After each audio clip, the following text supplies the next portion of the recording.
What is going on, people of the interwebs? How are you doing? I'm Mr. Zed, aka Dave. This is Mr. Uh, 3, what's happening, guys? and this is our show here. Just kind of chilling out and relaxing and having a good one. Normally, we start sometime around, I don't know, 7 p.m. on Saturdays. I got home, long day, long week. I sat down on the couch and passed the fuck out. There wasn't even a NASCAR race on yet. Um, And damn it, if I didn't go to sleep, I got woke up, had me some dinner right quick, and hauled ass down here and knew I wasn't going to make it. So I asked Mr. Three if it would okay if I postpone this for a couple of minutes. And he said, sure, just don't let it happen again. So I can't let that happen again. Shit. Shit. Anyway, I hope you all have a good time here. Already in the chat is Grim Reaper. We've got Erica. How you doing? Mama T. Love you guys. Hoopy Star. Hey yo, hey yo, hey yo. And just so everyone's aware that the intro that you heard and the outro that you are going to hear is from Hoopy Star. If you need anything, um, anything like that, just give him a ring, man. Get in touch with us.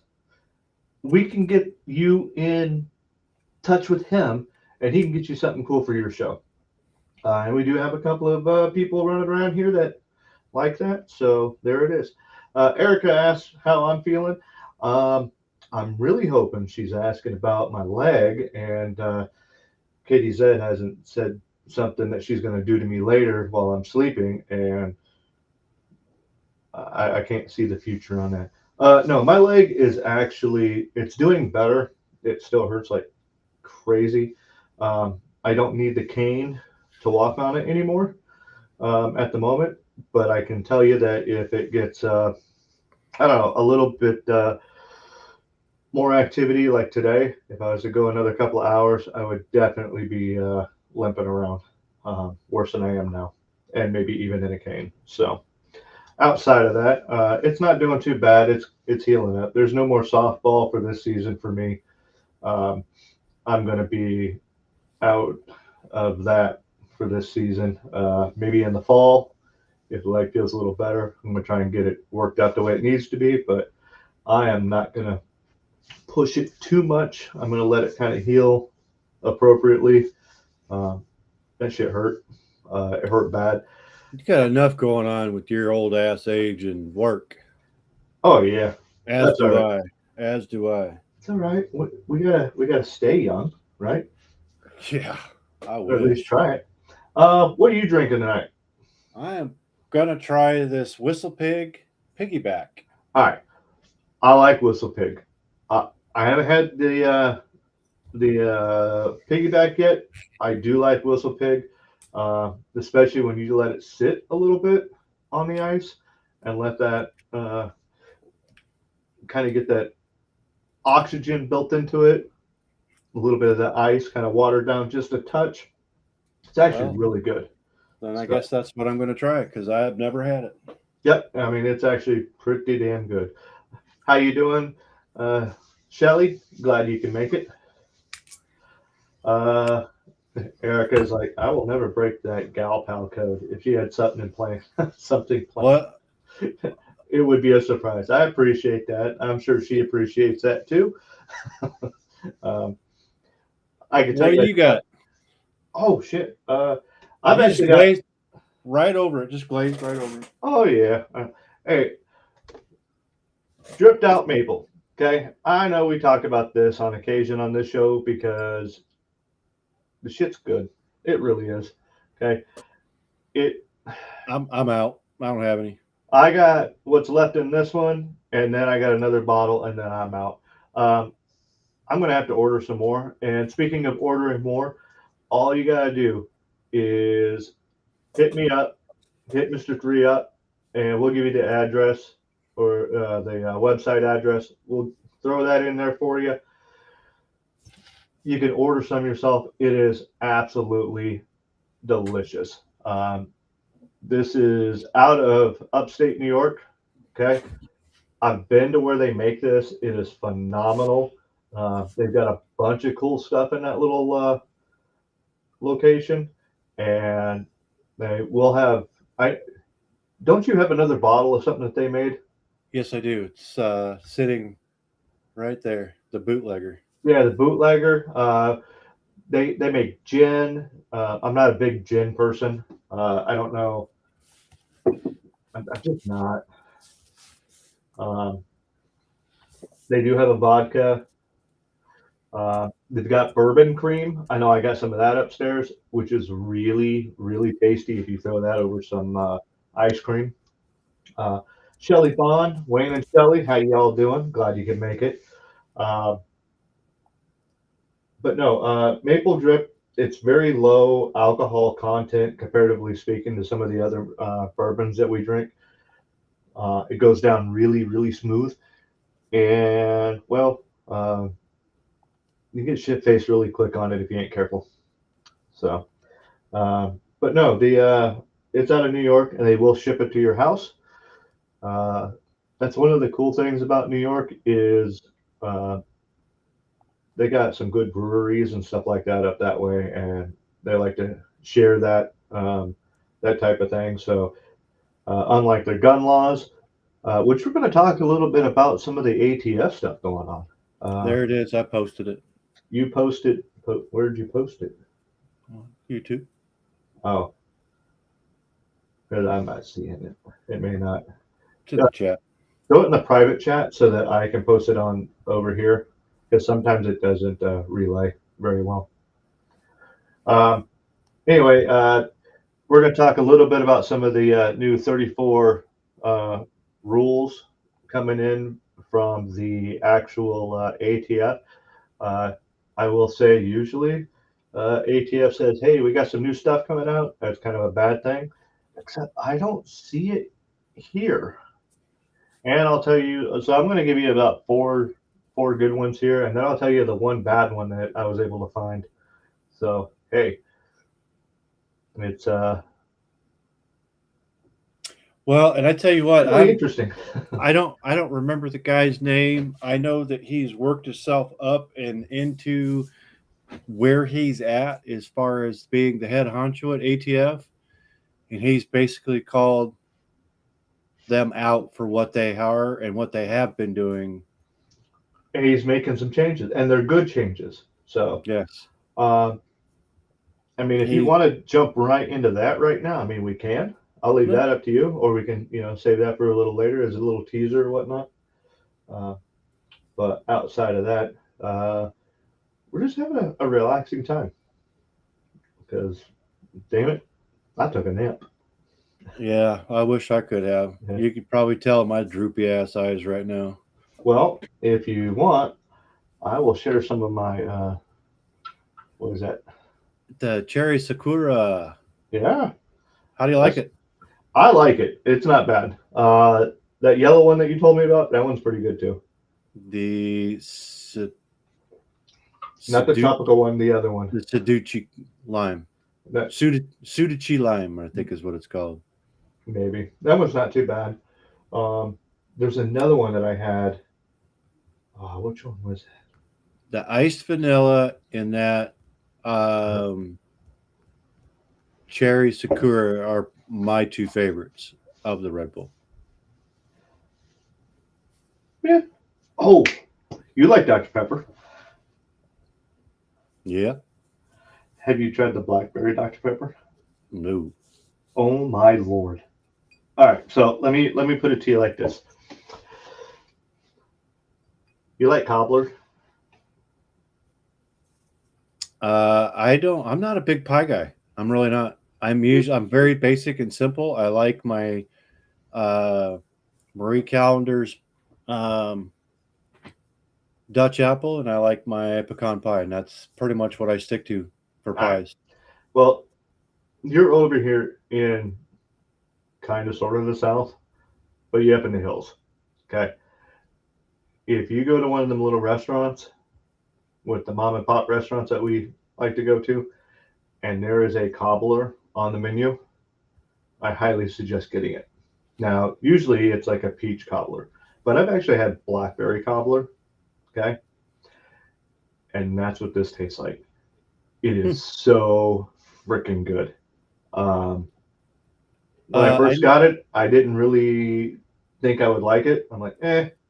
But as soon as I cracked it up and took a sip, holy smokes, that I was think good. I think the wife tried it because we've got trying to remember what she was doing. It was one of the Crown products, Oh and they no, were gonna told her something about I don't know. I can't remember, but I know it's. She said she was not a fan of it, and um, I'm just she wasn't a fan of the blueberry. Dr. Pepper and milk, like Oh God, Dr. no. Pepper and milk together. Oh my gosh. You- I'm sorry, Erica. Uh, I will pray for you and yours. That just seems horrific. Hey, that's not bad. That was so pig. Yeah, Yeah, that's not bad. I'll have to try that one. That's one I haven't had yet. Um, but yeah, The I like those so pig. that's the 100% rye, Yep. So aged 6 years. I figured it'd probably be a good one, and it's a small batch. I think you were the one telling me that once uh, once I stamp age 6 years on it, that's as old as it's ever going to get. Mhm. Mhm. So in order for it to be aged 100 years, uh, you got to let You it would sit for a long you time. wouldn't want to touch that. I don't know. I don't know. Uh-uh. Yeah, if I'm on my deathbed, I might try it. They actually say if it gets much older than I think 12 or so, it's bad. Yeah. Like too much, too much. Huh. Still. All right. Chris, you Thanks. look so young and clean shaven. Yeah. You got tired of looking like the old one. Just felt like being clean. I'm getting the sideburns. If I can figure out how the hell my camera works here. Got my sideburns and mustache. Yeah. Yeah. All right. What I are don't we look doing? that fucking young though. I showed up with the cane the other day, like the very first day I had the cane, and one of the kids I was working with looked at me and then just kind of walked away and went talked with one of the other kids. And I call her a kid, but she's like 26. Anyway, She's a goddamn kid. she walks up to me later, just cracking up. I'm like, She's an adult, but she's a kid. hey. I go, what's so funny? She goes, well, he didn't know why you had the cane. And he just assumed that, oh, that's just what happens when you get old. You just need the cane. And I wanted to walk over there and hit him with it so bad. That's what an old guy would do, so don't do that. And she starts laughing at him and goes, he got hurt, dumbass. Root beer with a splash of half and half tastes just like a root beer float. It does. It does. Oh, that's right. I do have another Do Good Spirits product. I have that cream liqueur one. The Yeah. bourbon cream liqueur. Yeah. The bourbon cream. Yeah, it's Beaver Kill.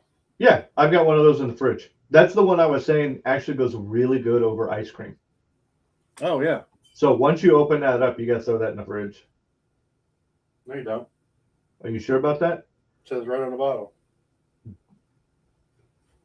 You might want to double check that. Well, now I'm gonna because it's been open. I don't think you got to put it in the fridge before open, but you might have to put it in the fridge after open. Says right here.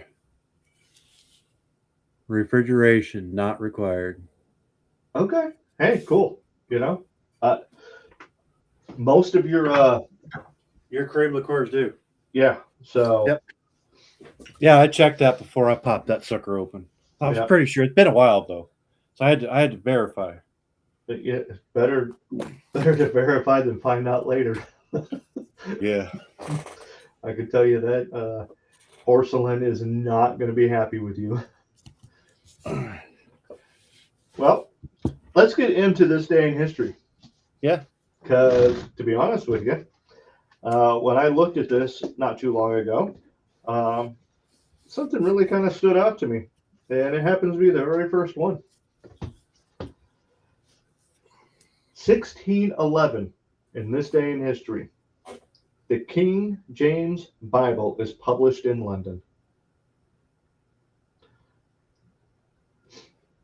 So the Bible that most of us grew up reading, okay, was published in 1611. So that makes you think, what were the other Bibles that were being read and what changed between them? And if you're any type of history guru with the Bibles and stuff like that, there are some changes. They tried to keep it, what's the word I'm looking for? They tried to keep it relatively the same message all the way through, but there are some objectionable differences between them. I've actually got a couple of Bibles, and one of them has an entire passage. It goes from like 20 to 22 or 21 to 23, you know, like Matthew something something 21, and it jumps to 23. And the other Bible has got 21, 22, and 23 in it. You want to know something funny? What's that? Yeah. I have my very first Bible still to this day, and I've never bought one after. Well, I never bought one after the fact, and this Bible was given to me. Yep, I've got a couple that were given to me. This is the Bible that Aunt Jan and Uncle Phil gave me. I've got the very same Bible back there on my shelf. They got me one as well. Yep, name on it and everything. This was given to me in 1992. I believe that's the same year I got mine. Mhm. Yeah. So, what's funny is I got several of them right about the time I was going to the Marine Corps, or like my first couple of years in the Marine Corps. People were giving it to me. So, I don't know if that was, hey, look, you need a little Jesus in your life, or hey, look, make sure that while you're out there doing what you're doing, take a moment and pray. But didn't matter. I just took it and read it. So, anyway, back to the King James. It was the third translation of the Bible into English. The translation took 7 years to complete and was printed by Robert Barker, the King's printer. King James Version is one of the best-selling books in history. So, yeah.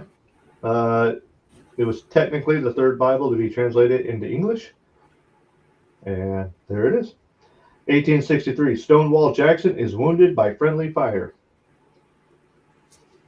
Thomas J. Jackson, a Confederate general who led his Second Corps in numerous victorious engagements for Lee's Army of Northern Virginia, Jackson was wounded during the Battle of Chancellorsville. He was returning to camp with his staff at night. The Confederate soldiers mistook them for Union cavalry and opened fire.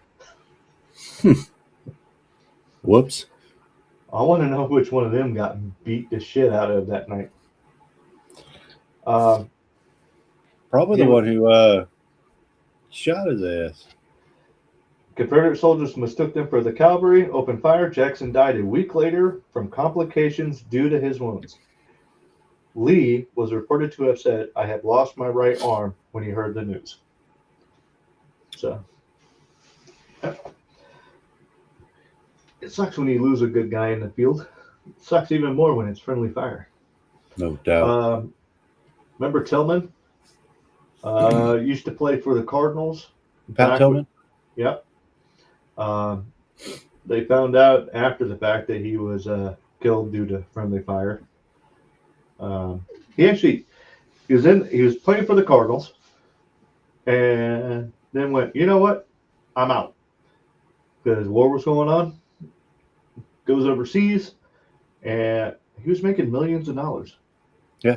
And went Army. I believe he was a Ranger. I'm not 100% sure on that. Um, I believe it was a Ranger. Anyway, he got taken out by friendly fire, and there was a whole controversy on that one, where he like the family didn't know exactly what happened. They kept everything sealed and hush hush and everything, and it came out years later that it was actually friendly fire. So, And that's a dude. That's a dude you want on your side because he doesn't care. He doesn't care about the money. right, What he cared about was your rights, my rights, and the next person's rights. yeah. Mhm. You know, So, he was doing what he was drafted. You know, what he felt that he needed to do that for his country. absolutely. And I gotta say that even though you're not in the military anymore, you're the same way. Yeah. You know, I would say probably most of it, you're going to be on the same side of just you're out there doing. You would go out there and protect my rights, your siblings' rights, your friends' rights, and people you don't even know. You know, that's what it's about. I think that is that mindset that I've got with that is why when we are talking about the car manufacturers that are getting all of these cameras and these systems and They're all that put in the cars, when they're you overstepping. look at these flock systems, so these license plate readers that they're just setting up everywhere, okay, they're like, oh, these are just for, if we need to look for someone that committed a crime, we can track their movements. And I went, no, that's how they sold it to everyone. Guess what they're going to do next? They're going to say, okay, well, the only way this person could have got from point A to point B, being these two cameras, in this amount of time, is if they were speeding. Mm-hmm. So guess what? Here comes a ticket in the mail for speeding. What? And guess what just showed up on when I was reading the news last week? They're going to start doing that shit. Yeah. Yes, they are. It's supposedly it's government mandated in 2027 that every freaking vehicle is going to have every new vehicle is going to have some sort of monitoring biometric system in it, so that and it's a big concern because, like you and I have seen on the TikToks and all the other stuff, what happens if you're in the middle of a fucking tornado? Oh yeah, you get a tornado coming. Your adrenaline's up. You're pumped up. You're like, I got to get the hell out of here. Your eyes, oh yeah, they're going to be massive because you're like, we need to get, and your cars be like, we can't start. Yeah, you're not in any condition to drive. You need to calm the fuck down. So get some Zen and yeah. No. Ain't happening. No. I could promise you, if they are legit on that, I will never buy a new vehicle from here on out. Period. Think about this, okay? What movie was it, by the way? What movie was it? It was an older movie. Was it Demolition Man? Maybe? No. Where you were speeding and they issued a freaking ticket? Oh, yeah. That comedy. Yeah. That one. Was it that, or was it... I know for sure it was cursing. Yep. They had the 3 seashells. Yeah. Yeah, it was cursing, and it would give you a ticket. Yeah. But I thought the speeding. He didn't have any toilet paper. Yeah. Yeah. He used the freaking, started cussing at it, and he got toilet paper, and off he went. But yeah. But I can't remember. I thought there was a show or movie that we saw that was futuristic like that would there's one with you were speeding and gave you a ticket. Yeah, that was Demolition Man. Demolition Man did that, but there was another one, the Minority Report, with they had Tom Cruise in it, I believe, and that was a futuristic one where they were using a lot of AI to do a bunch of stuff. It's absolutely nuts. Um, when you allow machines to give you tickets, to dictate whether you can or cannot do something. Here's a prime example, okay? Realistic, everyday prime example. Let's say um, Mrs. Three decides that she's going to trip and fall and bust her leg. You know that you can get her to the hospital in 15 minutes. But it's going to take 15 minutes for the ambulance to get to you and then to get her to the hospital. Okay. You Yeah, also know you also know that due to the injury that she's got, she could likely bleed out. Okay. Yeah, your shit's going to be pumped. You're going to pick her up, you're going to throw her in the truck, and all of a sudden it's telling you can't move. I would yeah. I mean, burn that fucking truck to the ground. car, truck, fucking whatever the Yep. fuck it is, it'd be done. Yep. Yeah. Let's I see. don't think it's a good idea. I don't think they're. I don't want to say that the technology is not there, but there was conversation being said that it's got to be 99% there. Well, the lady was like X amount of people at 99%, that still leaves A million 1 plus people. million plus people stranded. Yeah. They can't. I mean, you can't do that. Yeah. I'm looking at all this going, what in the hell are we doing? It's overreach to the craziest. It really is. It all starts from, hey, I've got something cool that's going to help us out. This is actually a good thing. Da, da, da, da, da. But no one ever takes a step back and goes, however, the good that this one thing does, how can it be exploited for the bad? No one ever looks at that. And if The good someone doesn't does, always outweigh the bad. correct. It could be good for one thing, but then it could be bad for 10. Yeah. So when, or someone's looking at it going, okay, how do I turn this to my advantage? Mm-hmm. And then they go, okay, well, we're going to push all of the good. We're not going to bring up the bad. This is why people hate when I go into meetings at work, because my mind is always thinking of troubleshooting everything that's in front of me. Okay. Where in Afghanistan and Iraq, if no matter what I was doing route recon or doing route planning, I would sit there and go, okay, if I go this route, what happens if I go this route? What's my next options? What can I do?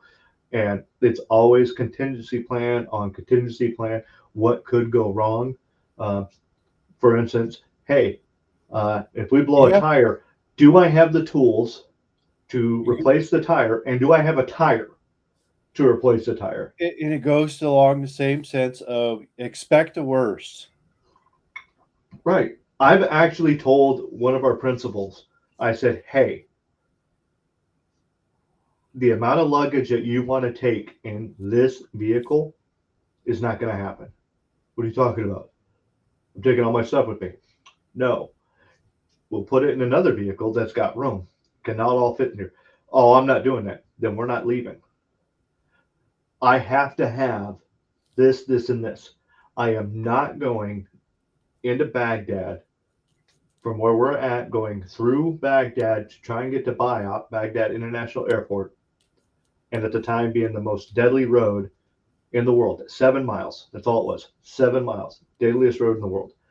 I am not doing that without having the tools I need and the tire in the back. It's not happening. Because if something does happen, I've got to get off of the X and repair it as quickly as possible to get your ass to safety. Yep. And if I got to take that tire out for your luggage, go to Walmart when you get home. I don't care. Exactly. And he sat there and he's like, okay. And to have a 20-something-year-old kid, okay, telling you this is very eye-opening, Yeah. you know. And I'll tell you this: that young lady, I said, kid, okay, I was already out of the Marine Corps and doing this contract work at 26, 27 years old. Mhm. And I'm looking at what I did at that age versus what some of these others at that age are doing, and I'm going, wow, it ignorance is bliss. No It shit. truly is. It I truly have is. I haven't been through anything of what you've done, but I can understand and and comprehend to an extent. Yeah. You know, You it's you understand, dealing with what you do with cars and stuff like that in general. You understand if something goes wrong catastrophically, what needs to happen in order to get it fixed. Mhm. Okay. Um, and people are like, well, it's a flat tire. Well, yeah, try changing a flat tire when you're being shot at. Yeah. Try changing a fucking tire under fire. Yeah, it, it's not that easy, but It's a little hard to concentrate. that's what I mean by they're not thinking about all of the contingent. I They know what come, you're saying. they're coming from a place of good when they did the flock system. Okay, hey, how do we help the police and how do we help the local municipalities find criminals? Okay, when something happens, because once they turn that corner and off they go, how do we pick them back up? And Yeah, listen, and I I still think it's a fucking overreach because oh, no, I agree. they don't need the fucking cameras because there's plenty of fucking cameras around. They could find the guy. Okay, The they really wanted to. LPRs, You really don't think that store cameras, uh, store front cameras that are on the main street and drag okay, any of what if that they're not stuff? taking that? They're going through the neighborhoods. Well, that And this is where they're putting these flock cameras. Okay, well, it's not because it's not just there. They're putting them in they're putting them Walmart parking everywhere. lots. They're putting them in all Oh different yeah, places. But yes, yeah, they are putting them in neighborhoods as well. yeah. Because I've got them going into the neighborhood, on the main stretch by the house. I got a couple miles up, and I got a couple miles the That's other way. gotta that's gotta be the same similar concept as photo radar, right? Except Uh, it's not giving a ticket. It's yeah, just not a yet. Yeah. yeah. Now here's the other thing with it. Okay, here's something that people don't realize when it comes to LPR cameras in general. Okay, businesses will put LPR cameras outside of their business, watching all of the vehicles driving by. Like, okay, why? Why does a gas station need to have this? Why does uh, Starbucks need to have an LPR camera outside their Because they business? get fucking robbed. No, it has nothing to do with that. Absolutely nothing. So Or is it what? just Oh, this is going to blow your mind. Okay, this because I've looked into this and I've actually worked with a couple of companies that utilize the LPR cameras for this very reason. Okay, what they do is they will capture all of the license plates on that main road that's going by. Okay, I know hold up. why. They're sending fucking flyers out. Oh, it's even worse than that. Oh So man. they're looking at the license plate. Okay, capturing all that information from the license plate. They can gather your name off the license plate. Okay, off of your name, because they could license plates tied to a VIN is tied to the vehicle, so on and so forth. Okay, which also comes back to your name. I'm I telling you, well but see here's the thing is I'm going back to my repo days and if I didn't have an actual name, I couldn't tie a plate to that name unless I actually had a name. Not anymore. You don't need it. Hmm. Okay. I mean, I've been out of the game a minute, so So with the LPR reader, they're grabbing the license plate. Yeah. License plate in turn gives you VIN, in turn gives you name, Yeah. in turn gives you address. Address in turn gives you what kind of neighborhood it is. Is it a rural location that this individual lives in? Is it a golf resort neighborhood? Is it a trailer park that this individual lives in? Okay. They're able to find out your absolute basic income right then and there. Now, because they have your name and they have your address, it can also pull additional information such as what is a monthly or yearly income for that location, that house. They can dictate what they send you in the mail. Okay. Whether that is a coffee shop, a gas station, Walmart does it. So Walmart, okay, just as an example, okay, um, and let me say places like Walmart, places like the gas stations, places like the coffee shops, okay, they will use that information and go, okay, these cars pass by here on such a regular basis. They're coming by at 8 o'clock in the morning and they're coming by at 5 o'clock at night, which means that they pass us leaving to go to work and they are passing us coming home from work. We may not know exactly where they work at, but if they pass another of our gas stations, we might be able to tell where they're, the general area that they work within a couple of mile radius, right? right. But if you're leaving at you pass by at 8 o'clock in the morning, you pass back by again 5 o'clock at night, going to work, coming home from work. Now, let's say it's, hey, I'm passing by at 7:30 in the morning, and then I'm passing back by at 8:30 in the morning, and then I'm passing by at 2:30 in the afternoon, and I'm passing back by at 3:30 in the afternoon, or 5 or 6 in the afternoon. What does that tell you? They have different shift schedule. Nope. That's telling you they have kids. Dropping the kids off at school, going home, picking them up from school. Maybe they're going to after school events like soccer or baseball or whatever, and then driving them back home. It's just off of the license plate and the way they're reading it. It's giving them so much additional information. They're getting schedules, basically. Correct. So now they can tailor what material they send out and for what radius. If they know that, they already know that within like a 2 or 3 mile radius, they're going to blanket every house. Okay. Because it's real close to the establishment.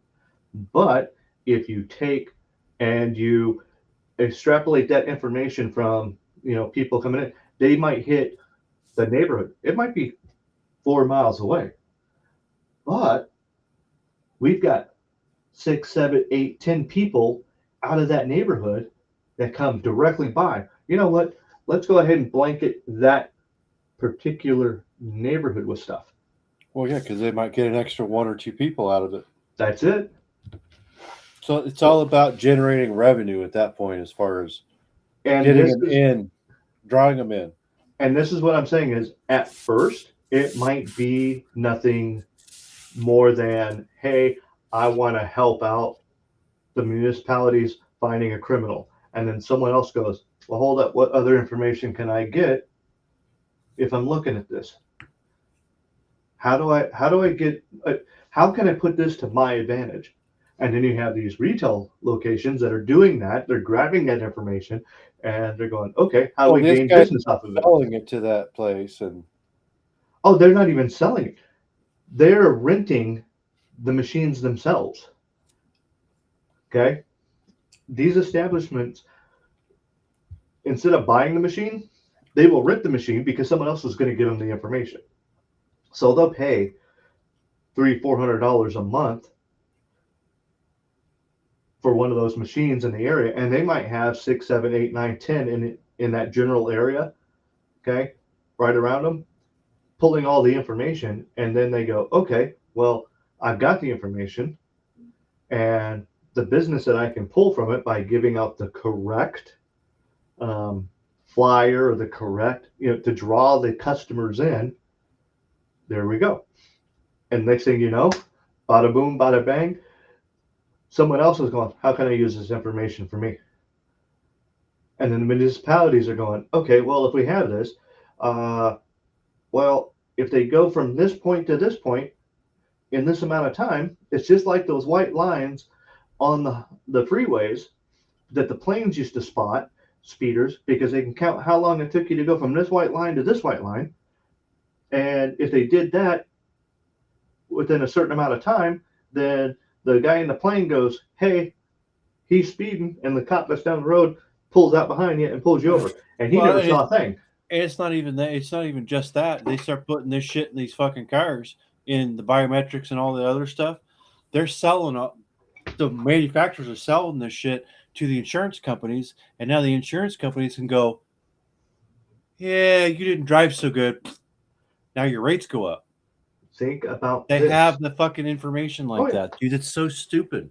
You don't need LPRs anymore, because guess what they're doing with the cars in 2027?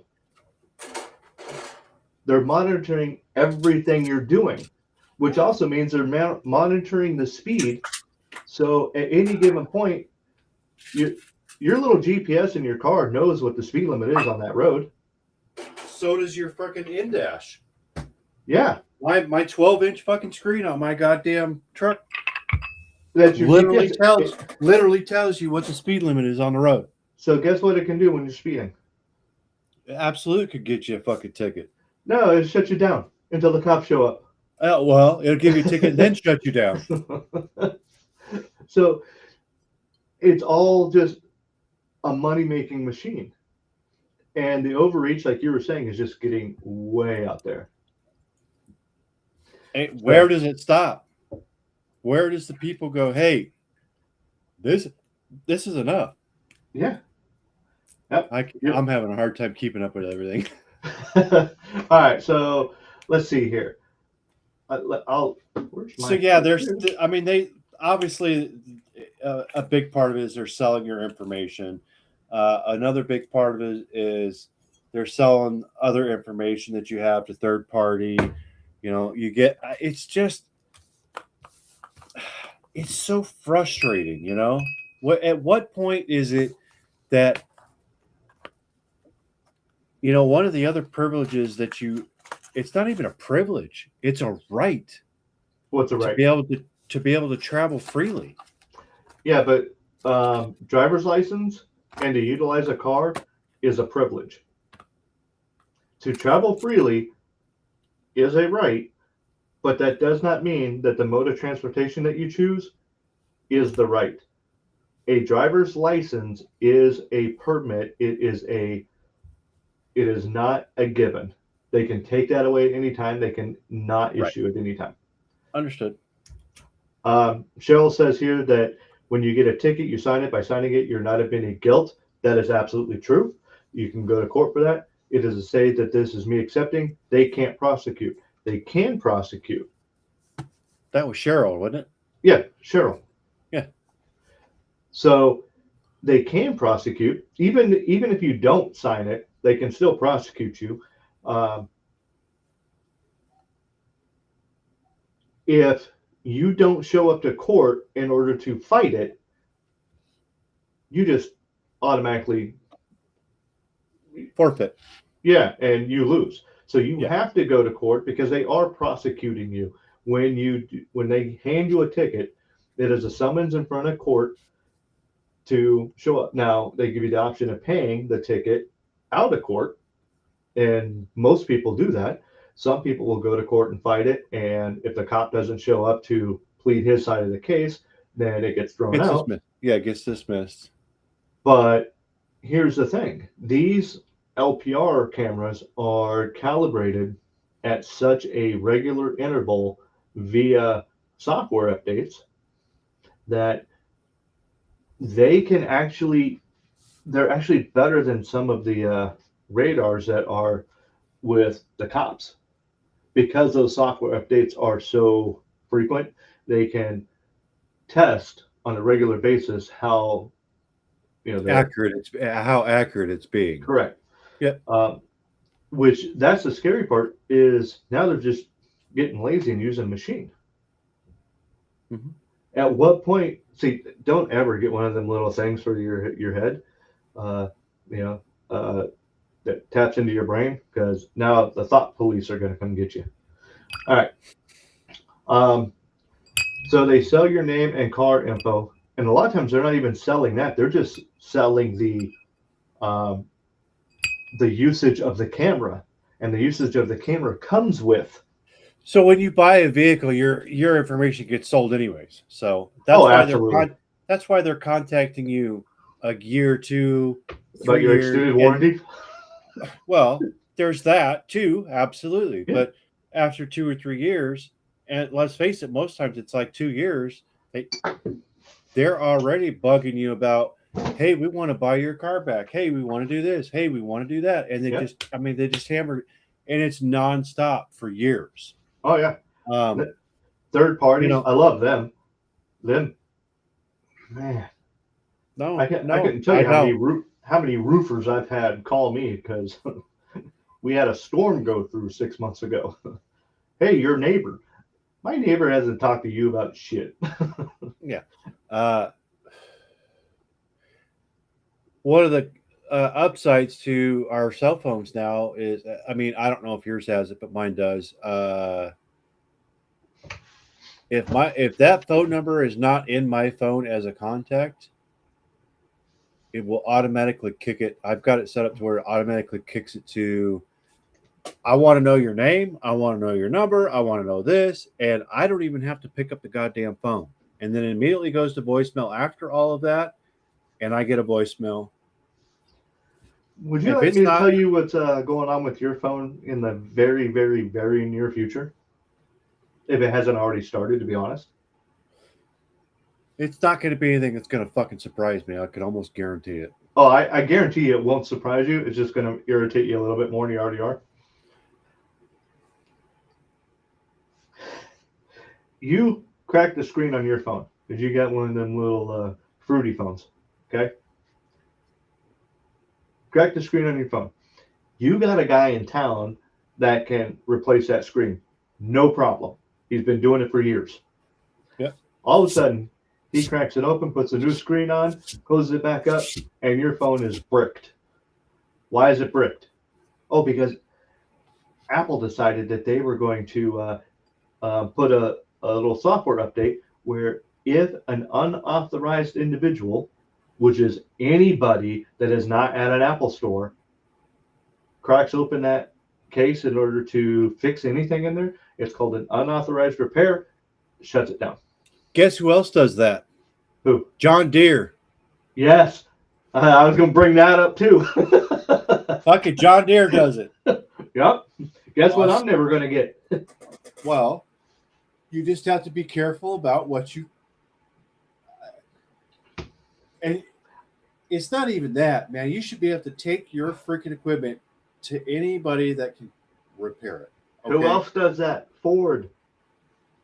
Well, it's not just that, but No, what John Deere has done is what John Deere has done and did was they flagged this poor farmer who had his vehicle brought in and just had a scan, which means going through the little OBD2 port. It's a diagnostics port, which is what I, as a technician, use and what a lot of other people use, okay, and independent shops have to use, okay. But because it wasn't a fucking authorized deal, John Deere flagged it as potentially altering. Ford has the same thing. It shut down this dude's truck.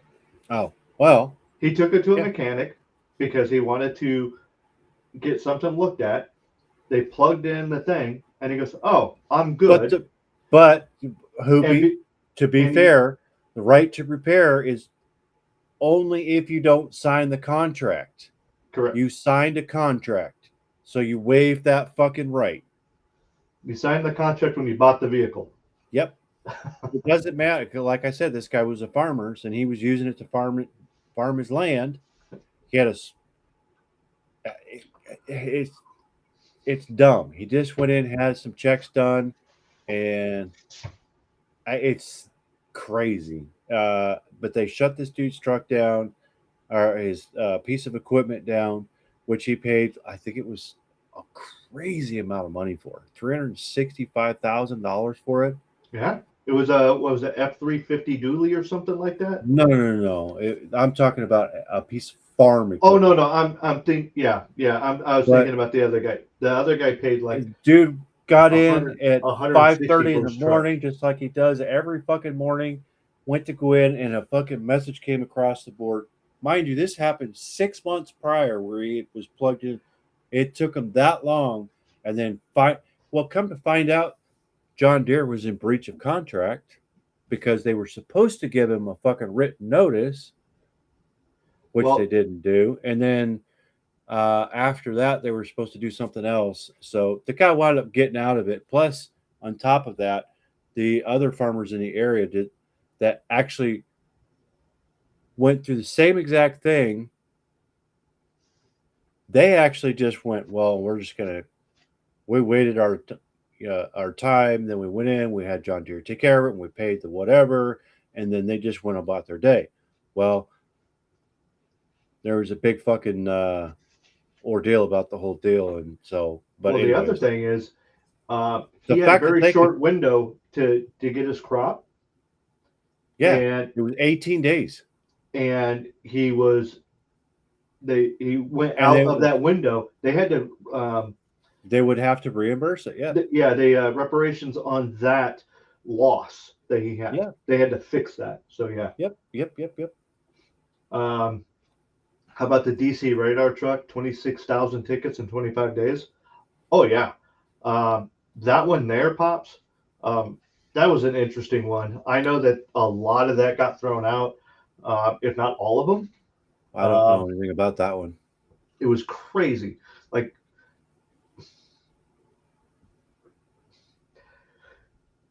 it's kind of like a speed camera, okay?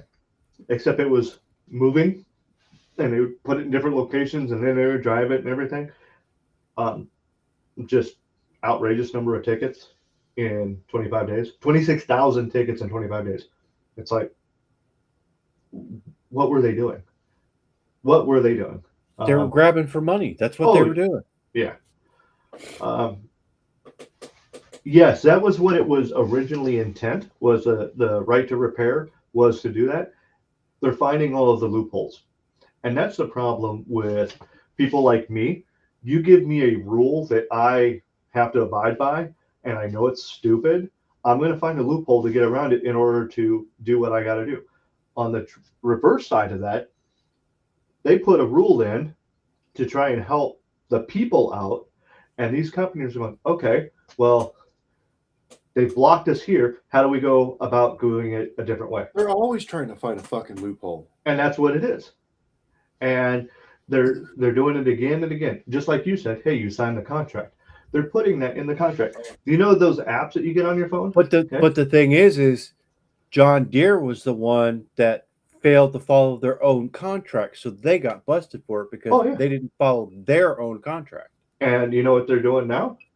They're fixing that, and they're still going with it, because now they're like, okay, well, we can't do that and not do this. So what we're going to do is we're going to do it the right way per our legal. They actually had the right way. They just weren't following their own steps, which means they weren't training their people to follow their own steps. They were just shutting them down without actually sending out written notices and whatever to try and resolve the issue. They thought that somebody had gone in and modified their system. That's not even remotely what happened. Yeah. They just immediately went, yep, somebody was in the system. You tried to alter and or bypass or do whatever it is.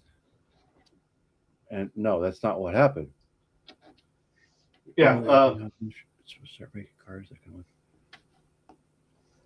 I would like to think at some point that I mean, it should never be that way, ever. No, it should. You should have the right to fix your own shit. Period. Straight hands down. You should be able to fix your own shit. If you are capable of fixing it, you should fix it. They should not, by any means, stop you from being able to do that. Okay. That's how they get you to be an indentured servant to them. You bought something from them. They're making it harder and harder because, well, at this point, they can charge whatever they want to fix it. As well, they still have to keep it as an industry standard. But what they're doing is they're making it hard for you to go into the OBD2 port and get any readings from it so that you can figure out by doing enough research what you can and cannot do to fix your own vehicle. Okay, I'm going to ask you a question real quick. I have a $10,000 fucking scanner, okay, that I bought in 2018. $10,000 scanner, okay?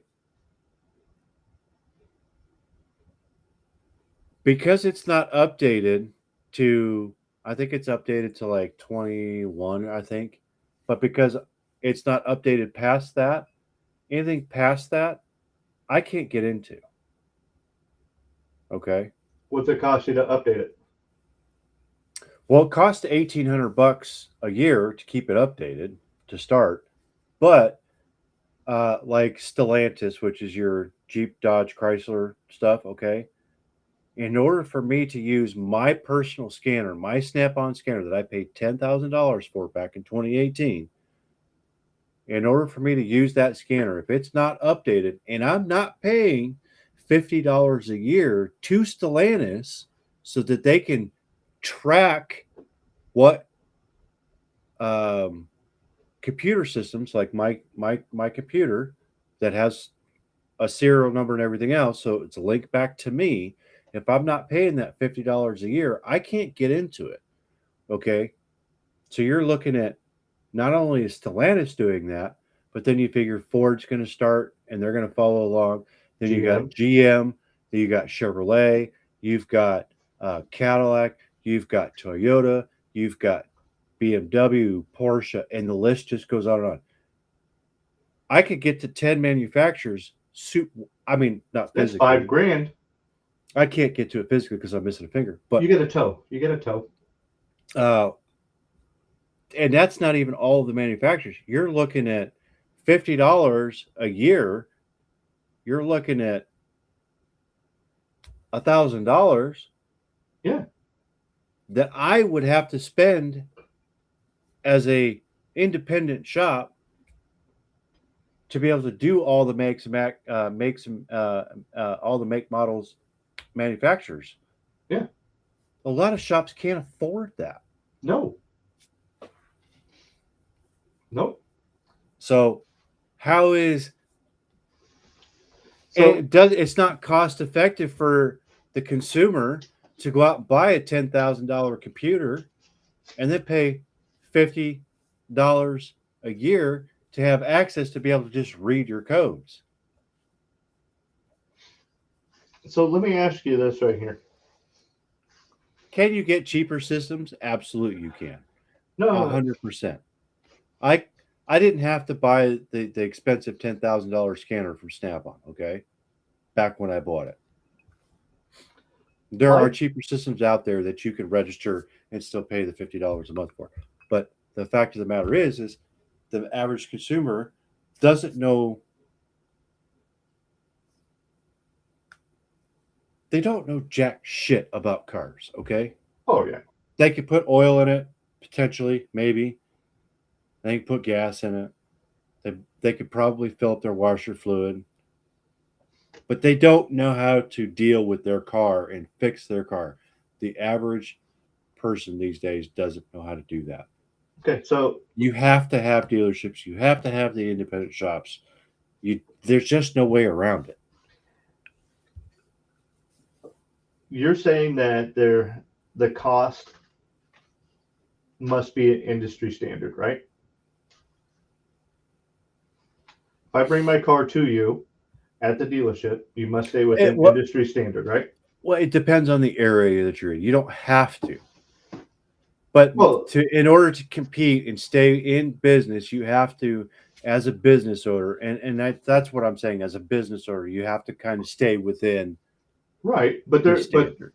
they're trying to get it to where you have to take your vehicle to the dealership. Well, of course they are. They're trying to price you out of it. Well, that's my point. They have to stay within industry guidelines for the pricing, right? Well, But here's my problem with it. but don't Hold- get it confused though. When I say industry standard, they just have to try and keep it within the market value of the area. I get that. But here's my problem with that. Okay. I have a car. Maybe I have two cars, one for me, one for the missus. Okay. Yeah, sure. What if you have kids? Hold up. Your wife, kids? Hold up. Calm down, Skippy. Let me get to my point. They're trying to make it to where you have to take this car to a dealership. That's the end goal.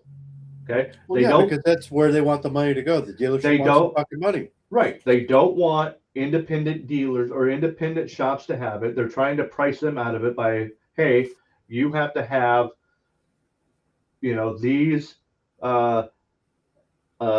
readers, these scanners, that's going to cost an exorbitant amount. We're going to try and price you out of being able to do that as a small shop or small mechanic. Okay.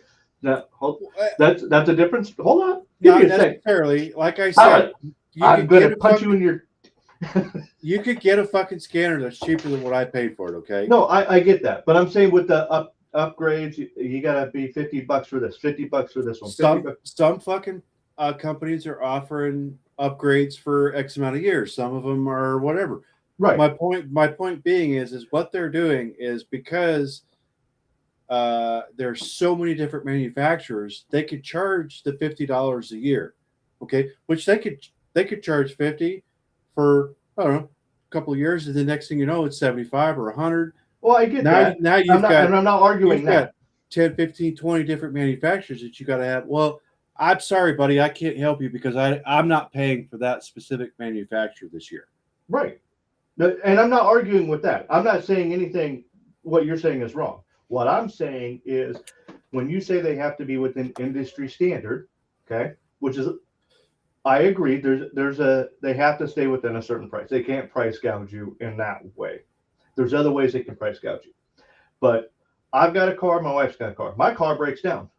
She's got a job, I've got a job. Okay. Now I'm in a bind because maybe her work hours and my work hours are not the same. Maybe they're off. Right. Now I have to figure out how I'm going to get to work, get home from work, and all of that, right? All the while, I could have taken my vehicle to an independent shop who could have maybe gotten it done in a reasonable amount of time. But now I took it to a dealership who can't get me an oil change within 6 hours. Right. I can't get a fucking oil change from a dealership within, hey, bring your car in at 11. You have an appointment. Guess what? Pick it back up at 5. I thought I had an appointment. Oh, yeah. Yeah. You got an appointment for fucking today. But if you show up after 11, you're not, I'm sorry, you gave up your appointment. Yeah. What? Yeah. Okay. That's my point is now you have a repair on a vehicle. We took one of our vehicles to a dealership because the local mechanic couldn't figure out what the hell was wrong with it. They had it for over a month. Did they give us a car, a courtesy car while they were trying to work? Nope. Could they figure out what it was? The dealership? Nope, had no clue. They needed to do more tests, adding up more fucking bills. Okay.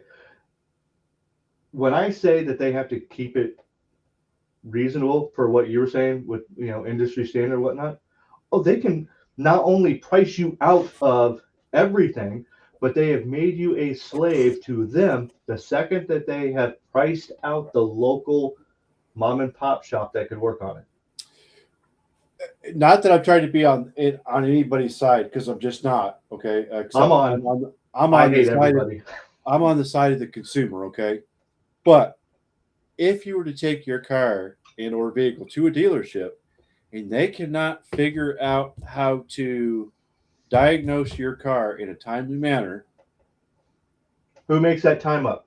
Who says time? What is a timely manner? Who dictates that amount of time? you can as the Nope. consumer. It's your fucking Nope. car. Absolutely. Nope. Absolutely. They- Because you could go to that dealership, take your fucking car back. No, because Yeah, absolutely you can. they wouldn't put it back together. Pay the fucking bill and take it somewhere else. Well, that's what I'm saying. Now I got to pay a bill that in order for me to recoup, I would have to take them to court. Okay, they have taken. I don't have infinite funds, which means I understand that, but all I'm saying is, as the consumer, you are fucked. you're still paying them a diagnostics fee to try and figure out what's wrong with your car. If they can't figure it out in a timely manner, which you should do as a consumer, figure it out. If that dealership's got 3 to 5 hours in diagnostics time in it and they can't figure it out, you should go, okay, this is exceeding the time that I would. This is way more than I wanted to be paid. Pay the fucking fee, have it picked up, take it over to another competent dealer, see if they can figure it out. I don't have that money. You don't have that money. Yep. 99% of the middle class that pays for everything in the fucking first place Yep. Don't have doesn't that money. have that money. Okay. And that's what I mean The by fucking poor people are the ones making out, and the rich people are the ones making out. oh yeah. The poor people get all the fucking benefits. The middle class don't make any fucking. They're the ones paying for everything, but we don't fucking qualify for fuck all of anything. And the rich people are like, I got it. I got the money. I don't give a shit. Fucking just figure it out. Absolutely. But what I'm saying is, you as a consumer could go, I am going to tell you up front, I have allotted you 3 hours to figure this out. If you cannot figure it out within that 3-hour time frame, either tell me now, or Okay. 3 hours. at the end of 3 hours, I can't figure it out. Well, guess what? I'm coming by. I'm going to pay your fucking 3 hours diag time. I'm taking my fucking car out. And I'm going somewhere else with it. 3 hours over how many days? Okay, I get that.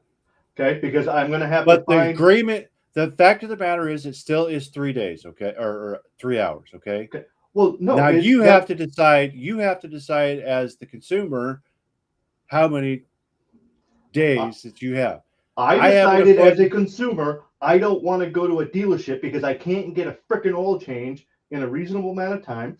I can't get a diagnostic in a reasonable amount of time, and I can't take it to an independent shop because you have to decide that to the dealership. The dealership, you can tell that dealership straight up front. You're giving me an appointment for this day. You have 3 hours to figure it out. Okay. Oh, that's not how that works. You know that's not how it works. It does not work that way. Absolutely, it does. It does not, because I can go to the dealership when I have my oil to get my oil change. I can say, I need it done in an hour. And they go, I'm sorry, it's not going to get looked at for several hours from now. That's I the can't, conversation. I can't give them. That's the conversation, though, that you need to have with the fucking service writer. I did have that conversation. He goes, I'm sorry, I can't do that. But then don't fucking take it to him. So you're saying that the oil change that you say that I have to come to you for, otherwise it voids whatever, this, that, or the other. They're going, well, yeah. As at this point in our time, in our life, as long as you have fucking proof that you've changed your fucking oil, they cannot dishonor the warranty. Period. The warranty that they were talking about is an in-house warranty where they give you X amount of free in order to keep.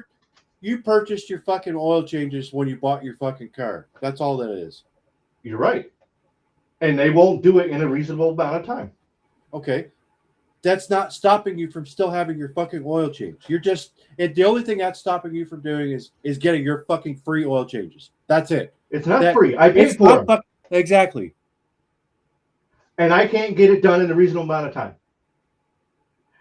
And I got a problem with my car that I can't take it to a dealer, or I can't take it to an independent shop. I am somewhat defending listen, I am somewhat defending the fucking dealership, but I'm also saying be fucking reasonable, okay?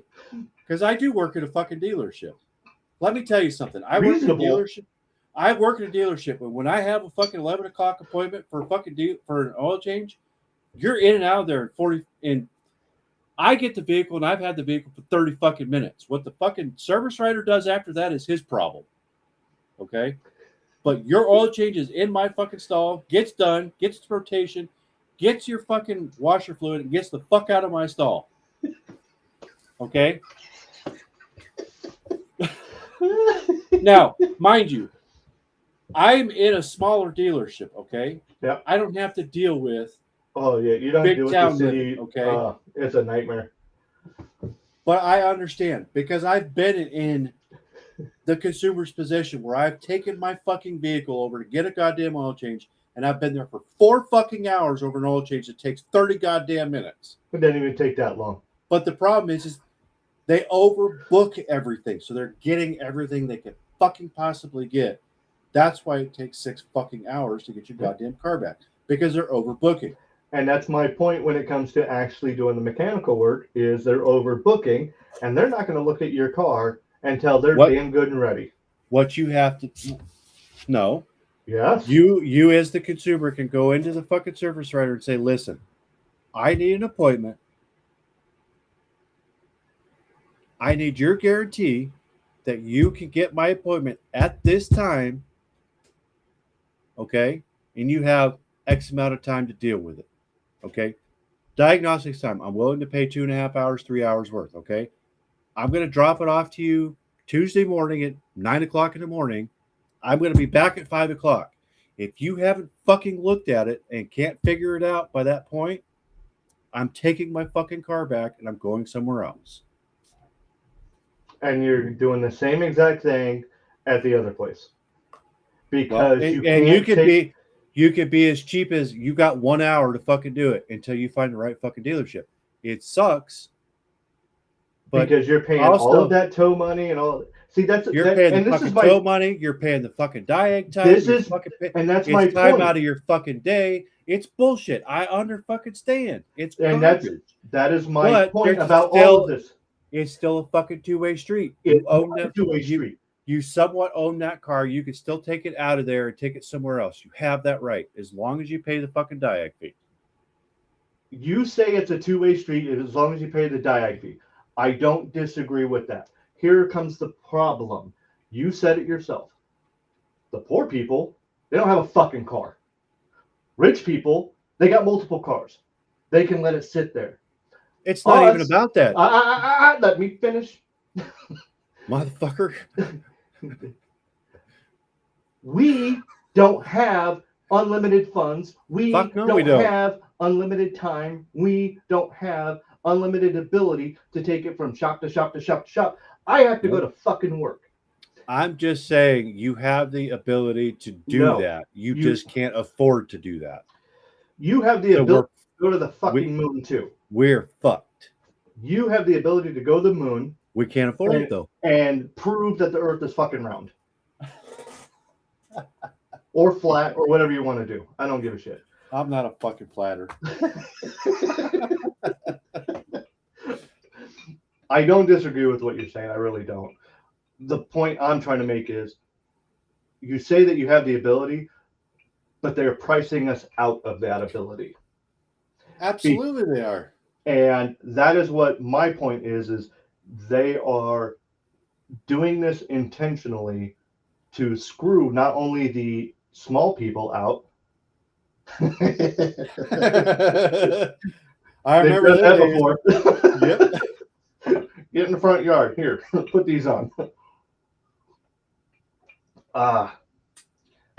But they have the ability to price you out of everything.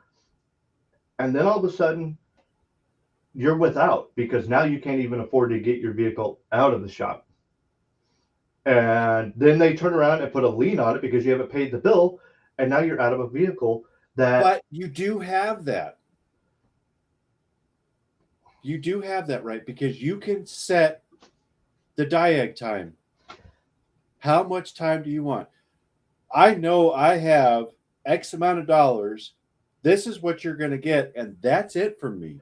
So the service writer can now be like, Oh, to the the service tech, writer. now can tell the fucking tech, this is what you get for diag time. This is not fixing the car. This is just tell me what it is going to take to fix the car. That's And- it. You can dictate that. Oh yeah, You absolutely can. and they can go, yep, we looked at it, we can't figure it out. Pay me, and they never touched it. They can, absolutely. If they're a dirty dealership, absolutely. Yeah. That's why you need to do your research on your dealerships, mom and pop shops. All Again, do your research on all of it. My point is they're trying to take all of it away from the mom and pop shops. Absolutely they are. But they're just not going to be able to do that. Yes, they will. They will when they start. People said they can't monitor everything you're doing inside your car. Well, now they're putting all the cameras inside there. Well, they can't do this and that because they have to be able to sell you the subscription for whatever type of vehicle is. Okay, yeah. Who sets the price on the subscription for it? They do. They can price you out of it. You may only be able to do one type of car. You're going to have a mom and pop shop that I can only do Nissans. Yeah. That doesn't help you unless you're in a heavily Nissan-centric area. You see what I'm saying? Yeah. But did you know that Spirit Airlines? I'm just saying you have a choice in the aspect of where you take your car, and if you're straight up forward and you're straightforward with the service writer on how much diag, because you can ask, well, what's your diag time? Some places are, depending on where you live. Like here, you have the choice. It's 159 where I'm at. And then if you go 20, 25 miles to where it's a more populated, bigger area, you're looking at $250 for diag time an hour. I think ours is $210 the last place I went. Mm-hmm. Yeah. And I get it. I mean, they're really diving into what's wrong. And sometimes I've been to a place where they're like, oh, and I look it up and it's like, really? It doesn't take the full hour. It takes 5 minutes. And the guy's like, I'm not even going to charge you for this because it told me what it was. And right, that's a really good fucking guy that's going to do that for you. Okay. Yep. A lot of times you can, if you've got the situation figured out, like our dealership, we'll waive the diag fee. We don't have to, but we can, especially if you get the car fixed there. Right. Okay, we'll take that diag fee away, but here's what it's going to take to fix it. And electricians and plumbers do that all the time also. So roofers, like I said, it's just but to get back to it, because these cars are getting so fucking complicated with their electrical systems, unless you're a fucking electrical genius, which by far I'm not, and by far a lot of them aren't,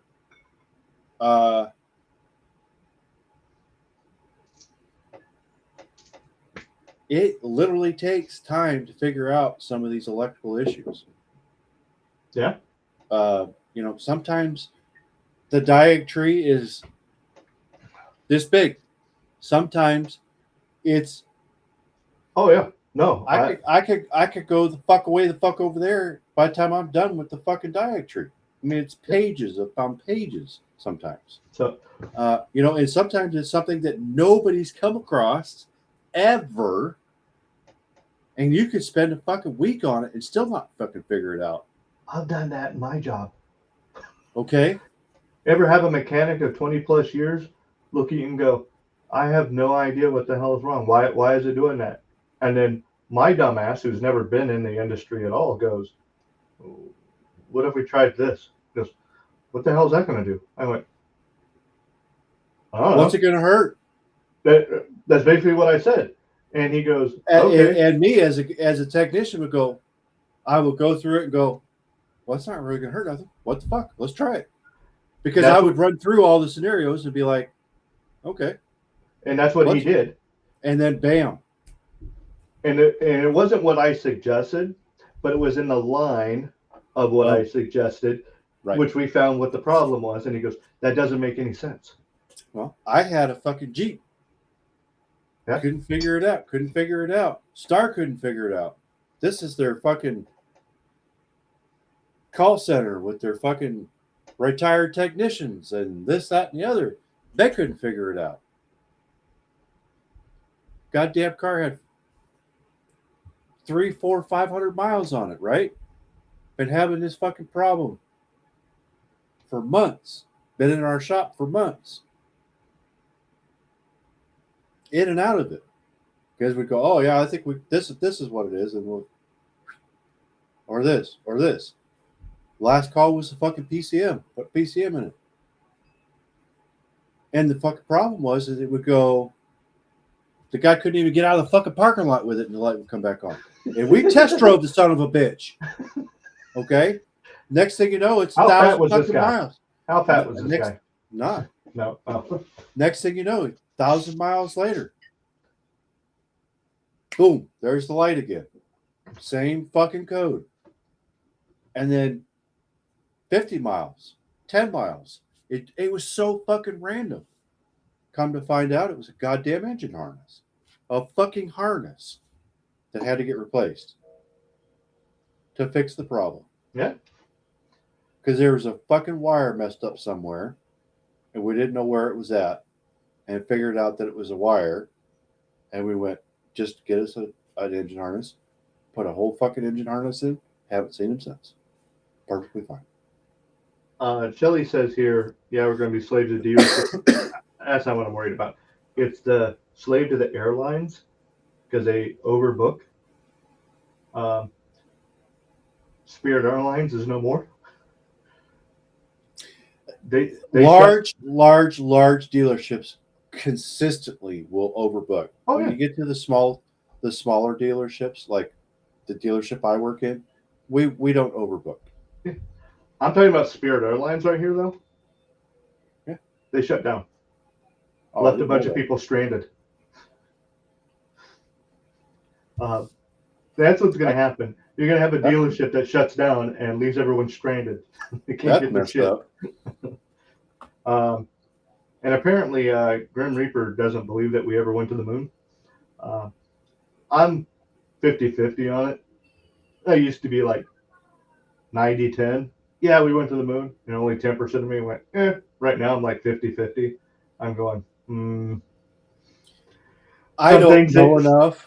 Some things aren't adding up, but then again, I can tell you this based off of history. Okay. If you look at history in general, we have been able to do things, and then the people that were able to do those things died. They could make something from damn near nothing. Mm-hmm. Let's take aquifers over in Afghanistan, back when the Romans were running around. Okay. Afghanistan had a huge set of aquifers that they could transfer water to and from everywhere. Well, the people that made those died off. Well, you're like, well, okay, but they already had them, so what about the people that repaired them? Okay. The people that made them taught the people underneath them how to repair and maintain them. Right. And the people below them taught the people below them how to maintain them. Okay. And as knowledge got passed down, less and less knowledge got passed down until one day it got to the point where I don't know how to fix this. And then it all went to shit because no one could do anything. And when I think about situations like that where we had technology that could do stuff, it's when we lost those people that had the wherewithal, that knowledge, that brain pattern of going, this is how you do it from nothing to get to something. And then all of a sudden we don't have those people no more. And now we're down to dipshits that don't know how to do anything and we lose everything. Well, that's kind of what I think with the moon and going to the moon is we had these really, really smart people and their entire goal was to get to the moon. Well, now we didn't have, since the late 70s, we quit having that desire to get to the moon. We just wanted to orbit our own planet. We never really took into account what it would mean to maintain that knowledge and to keep that knowledge moving the way that it needed to be in order for us to return to the moon. So when they said, oh, we lost the capability, we lost the knowledge how to do it, people are like, what are you talking about? Well, all that shit was written down. It wasn't on Google. It wasn't on these big, vast, computers that we could have easily accessible information from.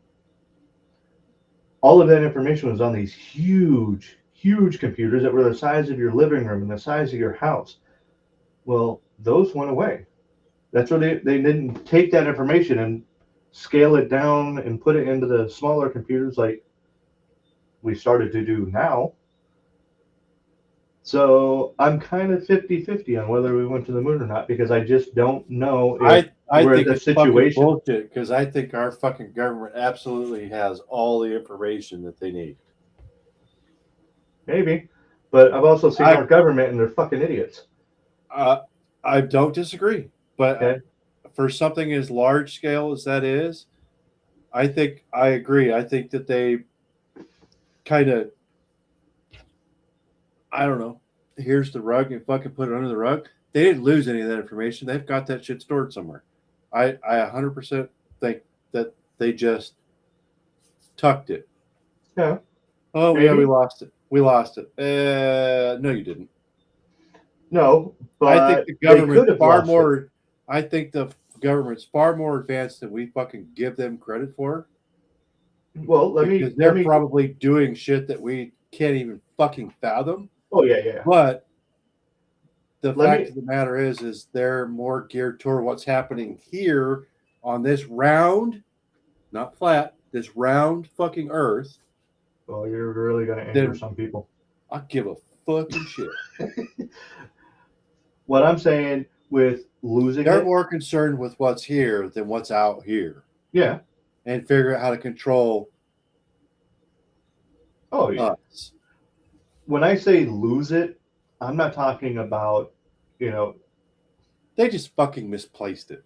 That's all they. Exactly. Hey, we're going to keep this and we're going to keep it secure, but it's like when you put. We don't know where it's out. Yeah, right. You put the keys on the counter, and then the missus comes in and goes, "These don't belong here." Puts them somewhere, and then someone else goes, "That's where I put my stuff," and they take it and put it somewhere else, and now they're like, "Where'd the keys go?" I put them here. Well, I took them and put them over here. Well, who moved them from there? Oh. I just think they're full. They're full of shit if they say they fucking lost it. I just do.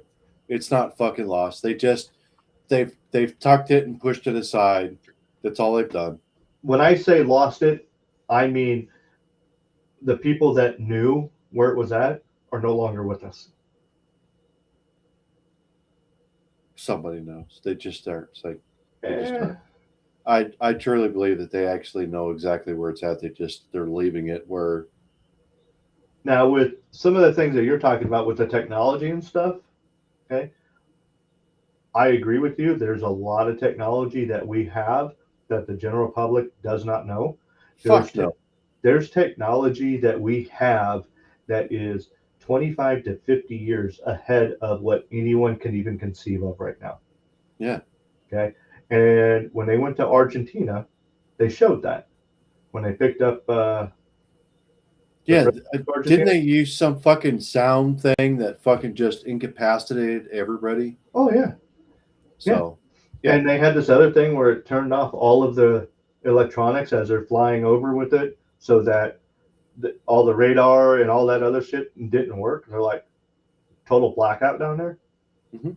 Okay. Now with the sound, oh yeah, I've seen that.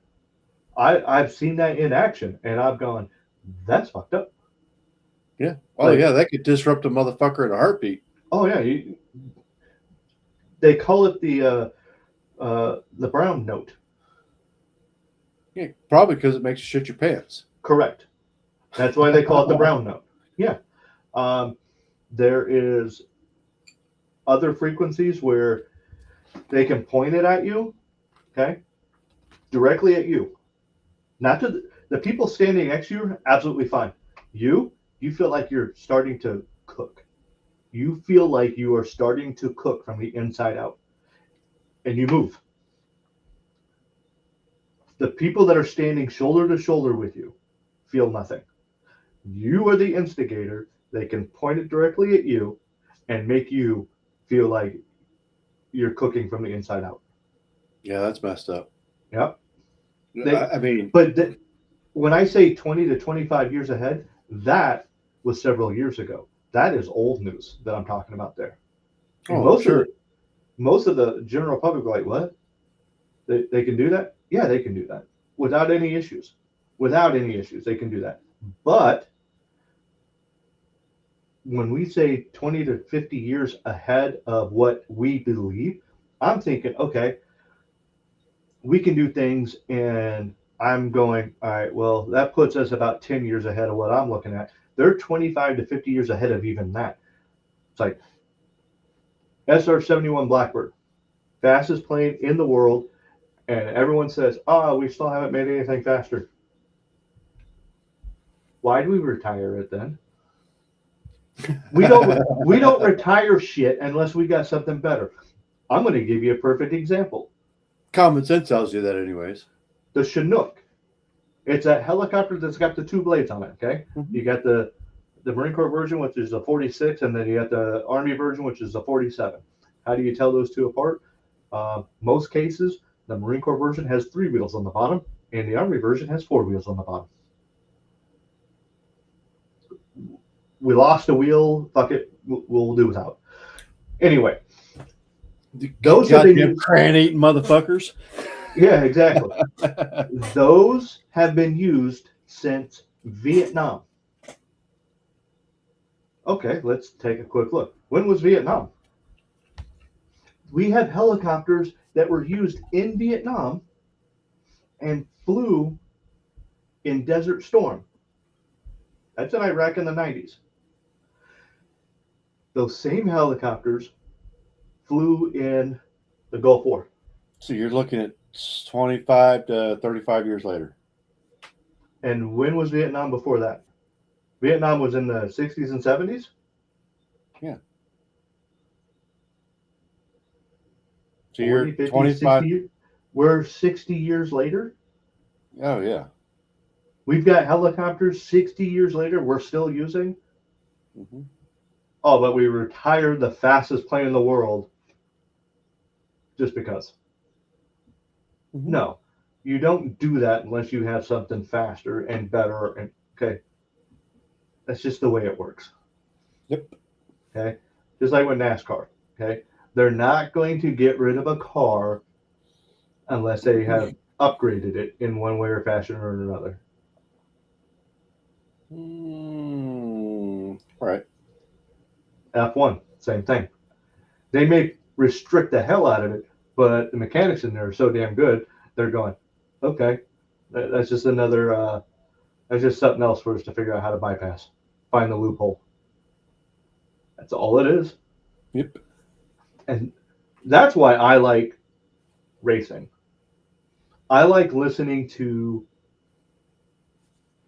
the crew chiefs. I like listening to the other mechanics and the drivers of like F1 and NASCAR and everything. Well, we had this restriction put on us. And next year, we had another restriction put on us because of this, something we did. And then the year after that, we had another one put on us because we did this. But it was perfectly legal because it wasn't in the rule books yet. That's right. And I like listening to that stuff because you're finding out the different ways that they are bypassing all of the nonsense. They're just Oh, finding a fucking loophole. That's all they're doing. that's it. Yeah. Mhm. Um, was it Bill Elliott back in late 80s, early 90s was hitting 200 miles an hour in the stock car? He was going just as fast as F1 cars. Yeah, I don't know. I'm not a I, big. I think Dad could probably throw that in there. I believe he was doing like 208 miles an hour on one of the big tracks. Maybe it was Talladega. I don't know. Yeah, I want to say it was one of the big tracks. And the Indy cars, maybe it was Indianapolis. Either way, the F1 cars were doing like 210 or something as their top speed. Now you're talking an open wheel car versus a stock car. Mhm. Open wheel car is going to back the fuck off when that big ass behemoth of a V8 comes running up on its ass. They got those open wheels. Yeah. You know what the crazy thing is? They've got those things fucking restricted so far down that those cars are literally still only like 850 in the horsepower range. That's it. And they're still able to get almost 200 miles an hour out of them.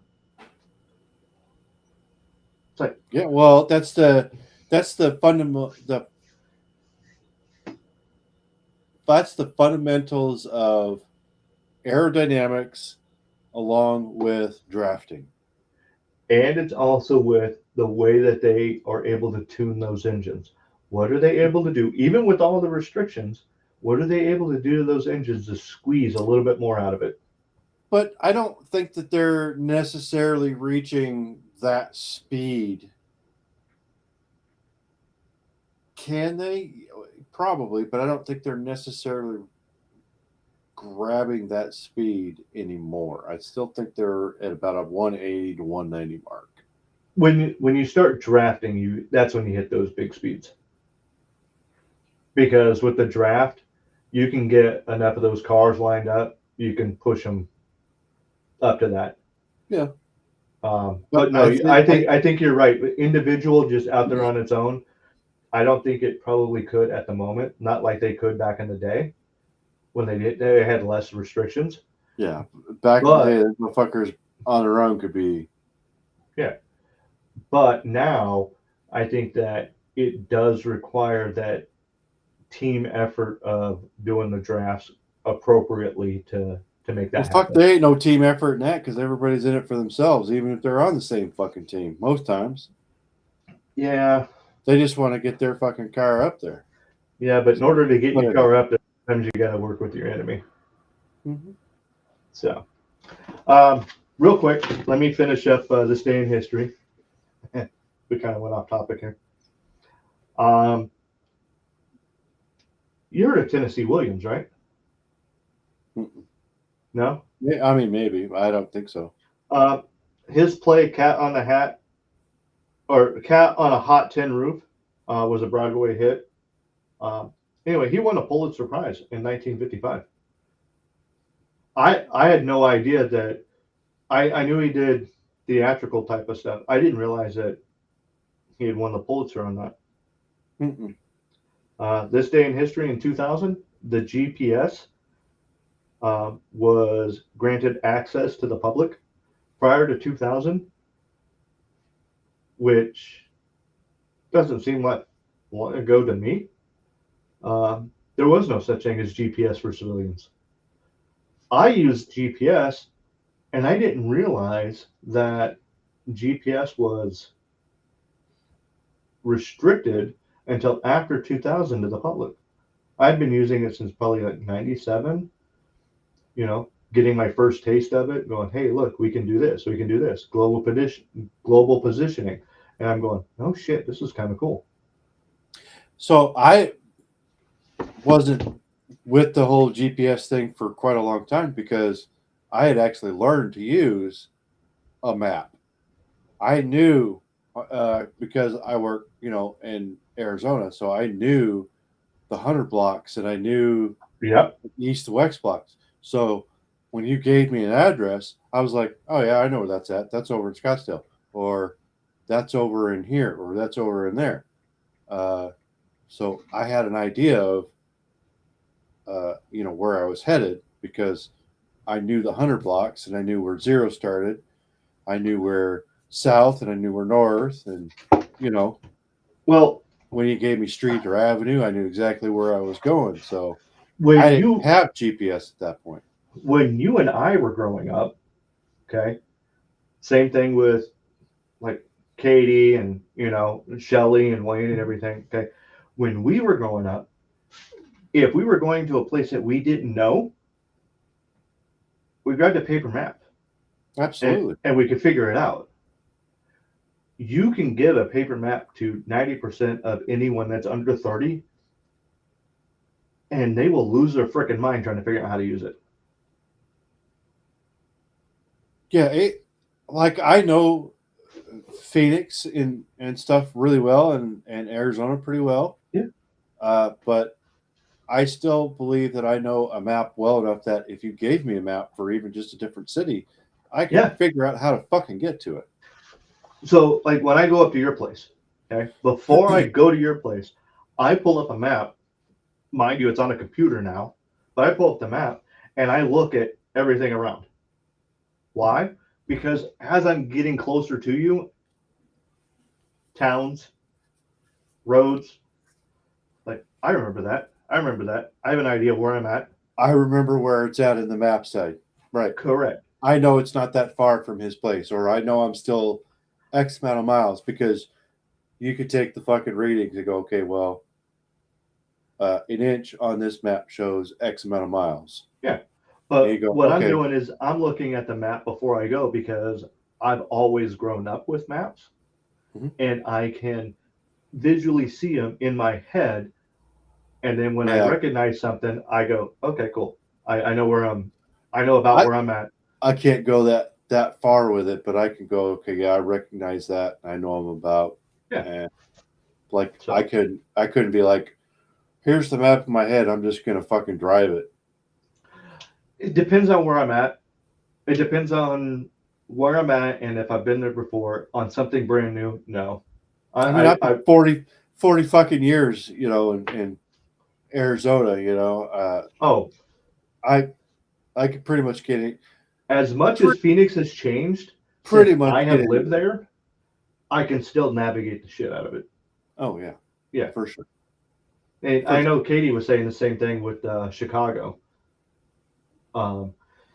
Things change, but the fucking streets don't. Sometimes they do. Sometimes they fucking straight disappear. Takes houses with it too. Yeah. Absolutely does. This day in 2011, Osama bin Laden is killed by U.S. Special Forces. And on this day in 2011,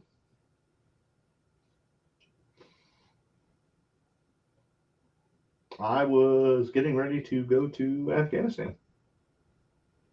So, yeah. Wow. Yeah.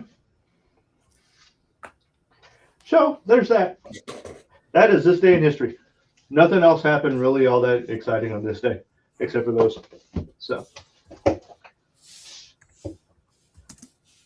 Mama T says, I used the map to drive back and forth from Georgia to Arizona. Well, yeah. You only had to know 2 roads.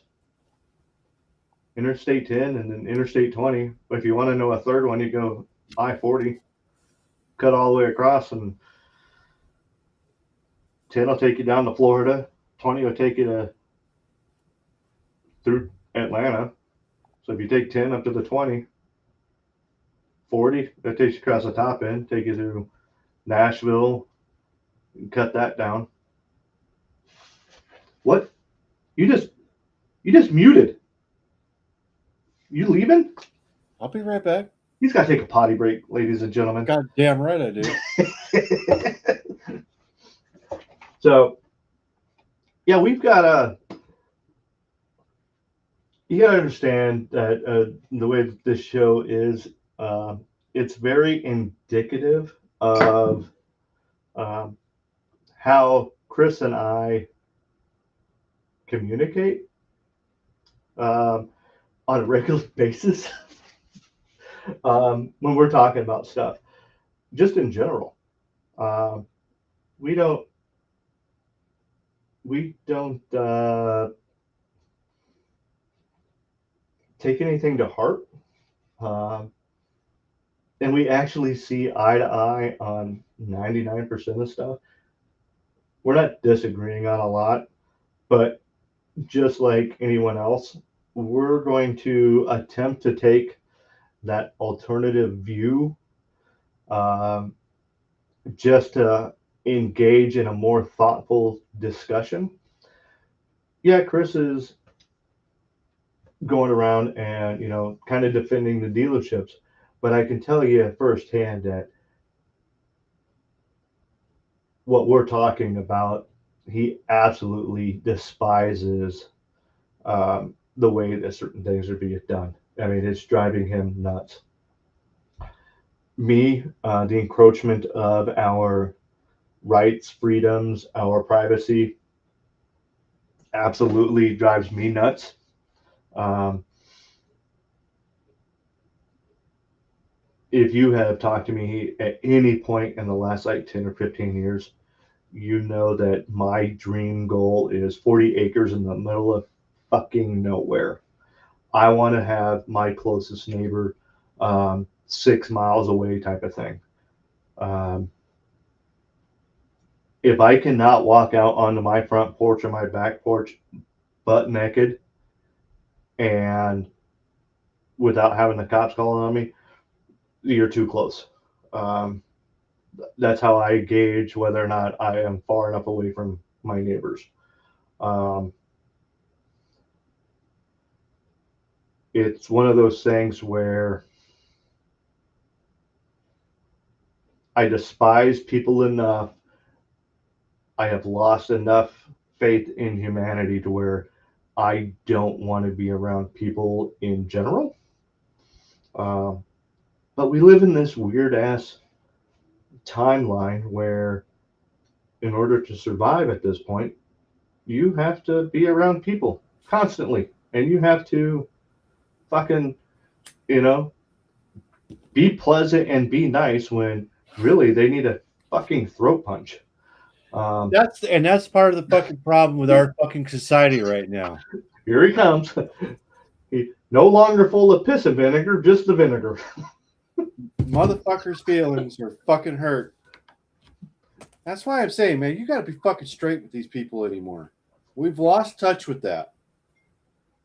Fuck you. Everyone cares. If they don't care, that's because they're a bunch of pansy little bitches. um, but no, I was just telling him that, yeah, you may have been defending the dealership, but in most of the shit that we're talking about, you are absolutely on board with what we were saying. Yeah, no, man. We I'm literally we just saying you have the option as the consumer to tell the fucking dealership how they can do things. It's your car, which it's really not because the motherfucking government can fucking take anything and everything and fucking away from me anymore. yeah, we won't even get into taxes. Yeah, fucking cocksuckers. But I'm just saying, as a consumer, you can go in there and say, hey, this is what you got. Either you can accommodate this or you can't and move on. But again, middle class, we're fucked. We pay for everything. So sorry, guys. I didn't mean to get him riled up again on that. So, anyways, like I said, but yeah, no, it's bullshit. I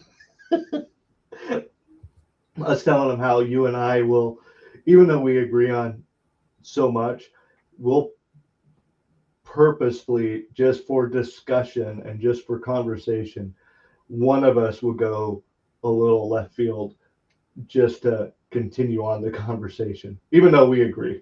Because it's good to think about shit. It really is. It is. You have to. Again, it's another thing that we've gone away from.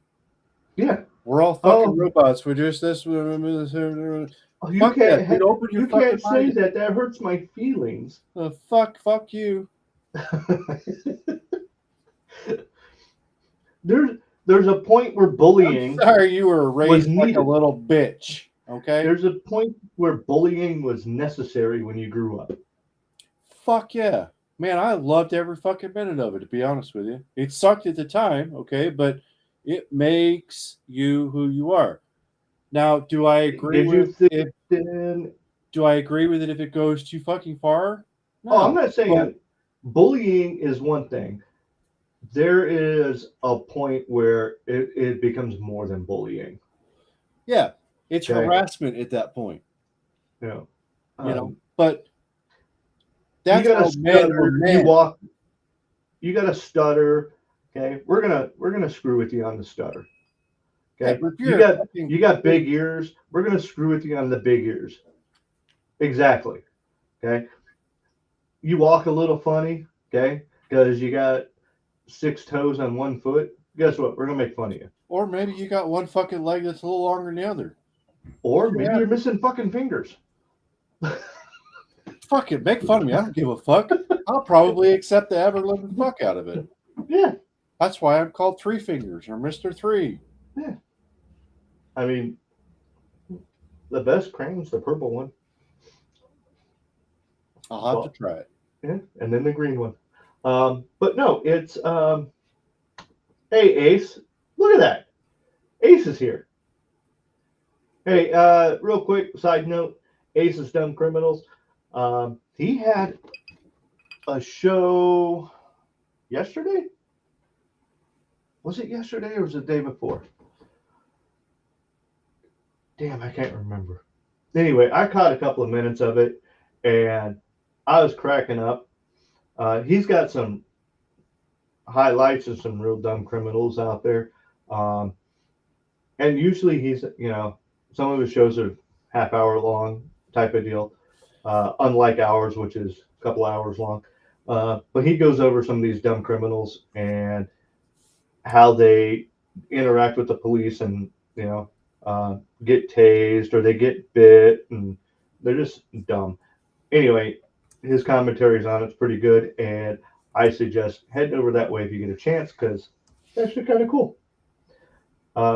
Yesterday, 2 shows. Yeah. Mama T. What's Mama T saying? Or I'm old and need a cane after playing softball.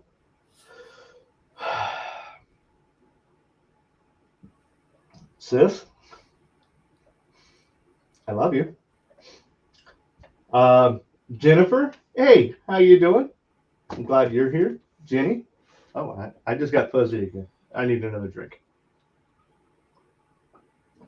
There it goes. It straightened right back up. Nope, not yet more. I'm still fuzzy. But do the head trick. I'll bring it away. There it is. So, I don't know how that works, but it does. yeah, it makes it focus. I got my stuff kind of dark in the background, so it is what it is. Uh-huh. Oh, Not me. yes. I've got the ambiance. Yep. I got the liquor. Yeah. Fun times. Fun times. All right. Let me think. Sometimes I think we just like to piss in our Wheaties. Fuck yeah. Mostly yours, but Yeah, that's true. No, we have good conversations because of the fact that we're able to think about stuff that's not linear. We can think, orbital in the sense of let's look at different scenarios. Why is this good? Why is this bad? How can this good turn into bad? How can this bad actually turn into good? We can disassociate ourselves enough to think that way and go from there. And we push each other to think that way too. So that's why we're doing this show. Because if we are enjoying it ourselves, gotta bring you in on the fun too. And it also helps with us being able to do that. It helps other people to see that a conversation can be had and no one has to be right. Oh yeah, We can have our own fucking opinions on shit. absolutely. So Uh, if you think Chris and I agree 100% on everything, no, we don't. Um, but that's not we bad. do we do agree on a lot of stuff though. We do, But but it's there not are everything. no, we are definitely not agreeing Lots. a lot. We- Yeah. Like I've always said, if I find someone that agrees with me 100% of the time, one of us is irrelevant. Yep. You know, that's just the way it is. Well, they're not being true to themselves. Somebody's not. Yeah, they're just following. Someone's coming down the stairs. Hey. Shh, no one cares. That's true. I hear you. You can't sneak up on me. I was gonna go let those dogs out. Oh, okay. Ava, you wanna come down here? Ava, come on. Go see Dad. Love you. Come here, girl. Come on. Love you. Hi, Chris and chat. Come here. Up. Hi, Cease. This is Ava. Hi, Ava. Good to Oh, see you, go girl. this way. Look, you're on TV. Hello. Hi. Well, computer. Look at that right there. YouTube. Okay, go away. Bye-bye. She's like, you bore me. You don't have any treats down here for me. On Mom's show, I get duck feet, and I get milk bones, and I get all sorts of stuff. You don't give me shit down here. Yeah. What is this one? I got a couple of videos here. One of them is, I'm saving that one. Oh, this is one. I can't do the video with the sound. It can only be the video itself. And it's because it's a really cool tool, but the music they put in it is very, very well known, and you can't even play like 2 notes of it. Otherwise, yeah. Anyway, I don't know if you've got one of these. I would suspect that you do. I've seen one, and I thought about it, and then it went because I don't deal with those tools all the time. But I would like to get one of these because it's really cool. I've had need for it on several occasions. But I think that if anyone had it, it would be your dad, to be honest.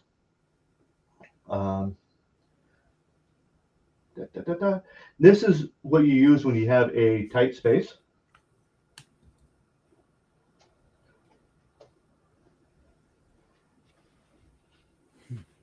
You got one of those?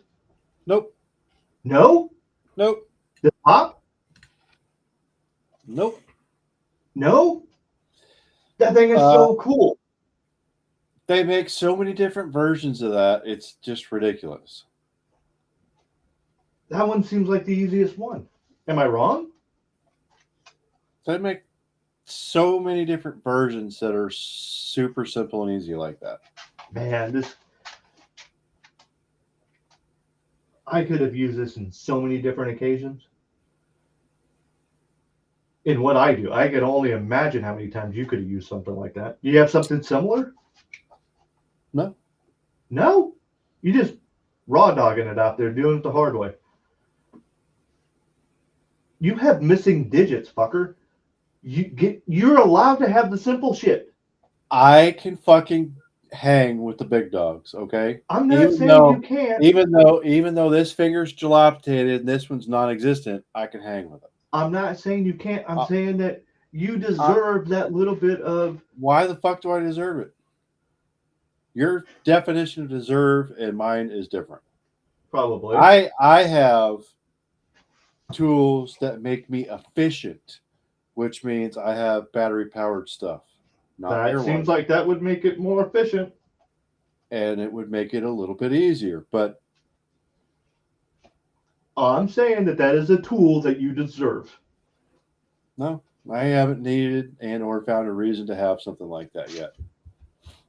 I have come across many a times that having that. The only reason I say that is because in that particular example, you could very easily put a ratchet on that and use a hand ratchet.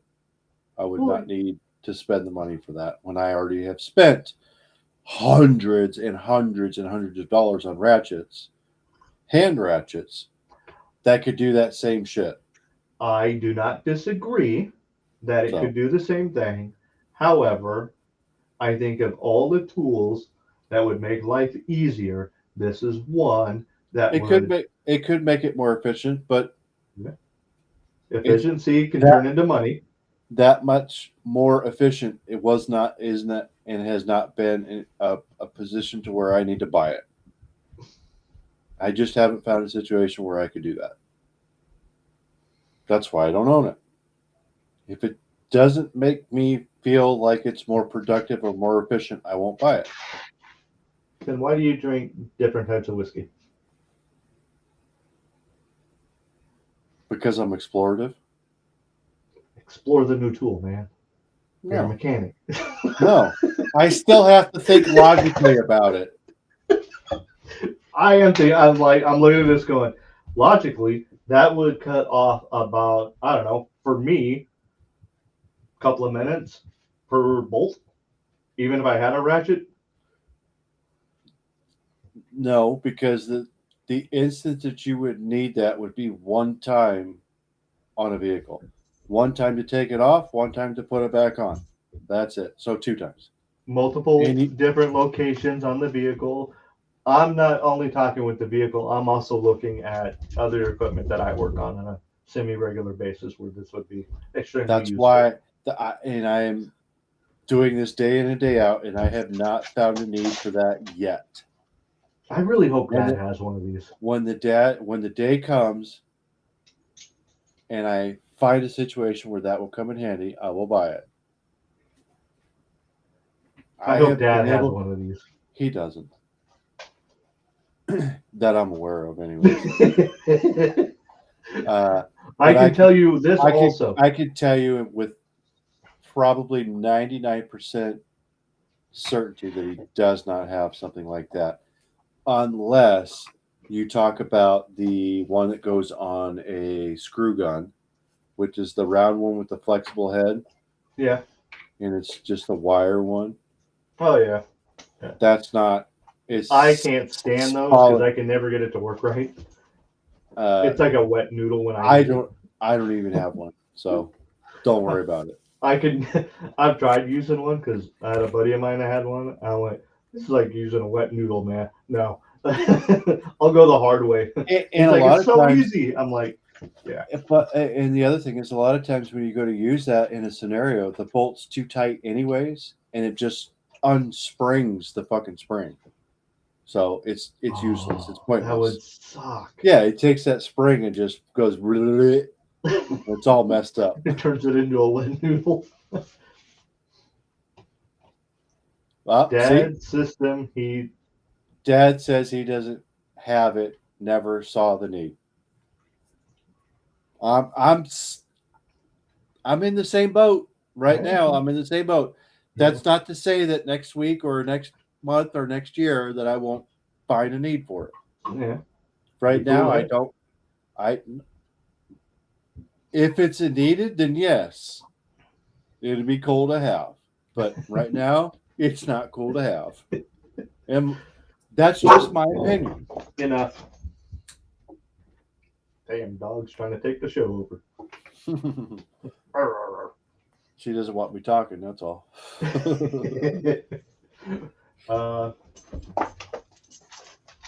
So I titled the show Perfection for a reason. I'm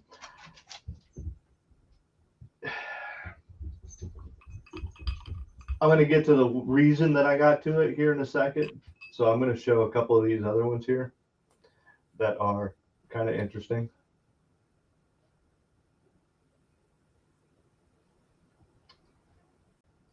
But Jesus Christ. You got these guys with the same damn hairdo lined up on the bus. It's like those two ladies that were at the restaurant and they're wearing the same exact clothes. And you thought you're looking at a mirror, and then you look at it closer, you realize it's two different people sitting at two different tables. Mm-hmm. It's Jesus. advertising at its best. Yeah, for sure. It's perfect advertising right there.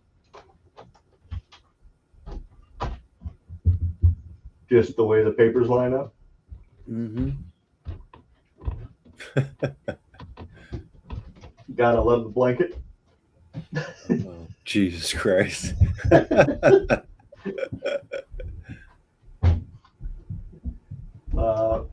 Someone took a picture and did their little artwork to it.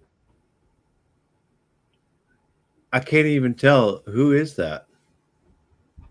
I don't have a clue who that is. It almost kind of sort of resembles, if I put my glasses on. Yeah, no, never mind. Doesn't. At first glance, it almost looked like Putin. Oh no, you got the hair in the back and everything back here. Yeah, but is that added in? No, not the hair. It's the Oh, is that's a female? Okay, I got you.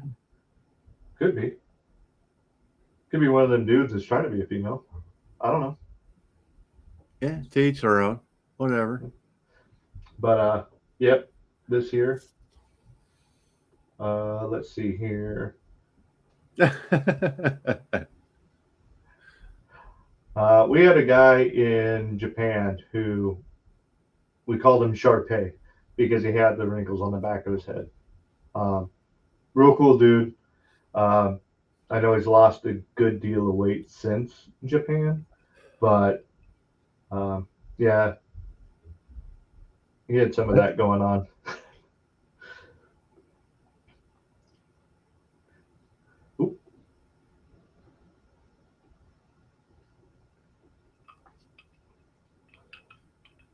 Pretty cool pictures. You get the toilet seat. I've always liked that one. The angry one. It's amazing how just certain lines can change your perspective of what things look like. That one, the one on the right's like surprised, and the other one's like, "Don't fucking do it." Yeah. That I bet is that Fountain Hills, Arizona? It could be. It really could be.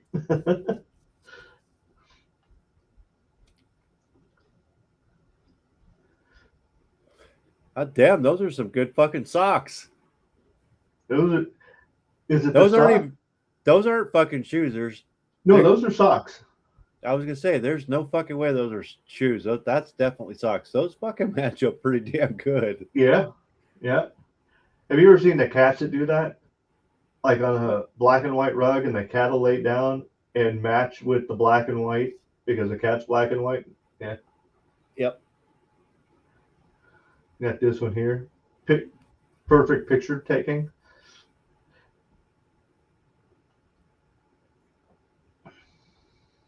You got the full 360 rainbow going on right here. Nice. It's like, how do you find the end of that rainbow? You don't. And then we're back to that. But yeah, there's that. I'm going to save the next couple for just a second here. One of the things I wanted to talk about was the ATF and some of the new rules. They got 34 new rules coming out when it comes to the firearms. And like I said earlier, the new rules that are coming out kind of are enough to spook you at first until you start looking into them. It's actually like to your point that you said earlier, this guy that's now in charge is like, nope, we've overstepped our bounds. We need to absolutely back up a little bit, which is unheard of for any government organization, if you ask me. Right. And look at what it was. It was like Wasn't it like 9-0? So everybody fucking voted with it. Well, no, this is the. We're not even talking about the Supreme Court on this one. I'm This is not the talking actual. This is the ATF. The Right. Supreme Court had their own ruling on something else, and I'm But still I- looking into all of that. But I'm just saying, like between the liberals and the right and the left, it all went to one side where everybody voted unanimously. Right. So that ruling from the Supreme Court was on something completely separate and away from the ATF. And like I said, I'm still looking into some of the stuff that the Supreme Court did and how that affects us differently long term. But yes, you are absolutely right. Even the left leaning judges went, it's it's too and far. we need to go the other way with this. Absolutely. But no, that's a separate thing than what the ATF came out with. So just to give you a couple of things that they did. Rules addressing previous restrictions, one of them being pistol braces and bump stocks. Okay. The administration has moved to rescind the previous federal ban on pistol stabilization braces and bump stocks. They used to, like, if you had a pistol and you wanted to brace it on your arm so you had better control of it, they're like, no, that turns it into a short barreled rifle. How is being more accurate with a pistol more dangerous than not being accurate with the pistol? Like, if I'm going to hurt someone that's an innocent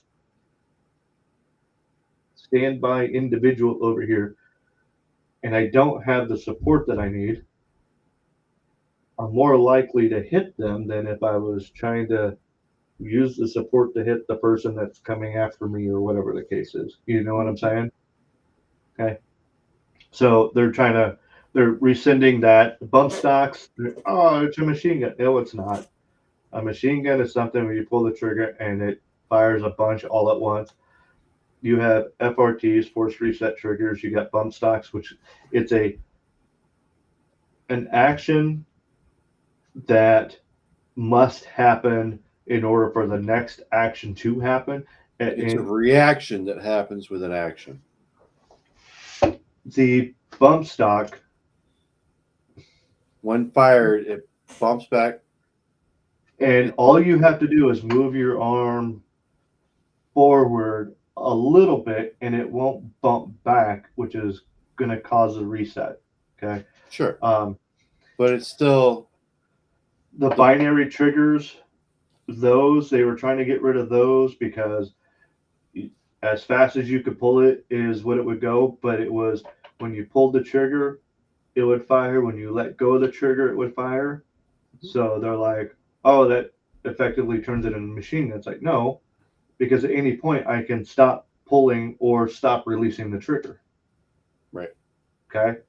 A machine gun, if you pull the trigger and you just hold it, it's going to continue to fire. With a forced reset or with a binary trigger, you have to do an action in order for it to continue to fire. If you pull the trigger and you hold it in one position, it's not going to continue to fire. Right. No. Okay. So that's why they call it an automatic. Pull the fucking trigger and it just stays going till it's empty. Right. It's really scary when you let go of it and it's still going. Yeah. It's called a runaway gun, and I've had a couple of those, and those are fun. No, I bet not. Let's see. Federal license requirements. ATF initiated the revocation of a recent rule from 2022 Bipartisan Safer Communities Act, which mandated that more private sellers obtain federal firearms license, FFLs, and conduct background checks.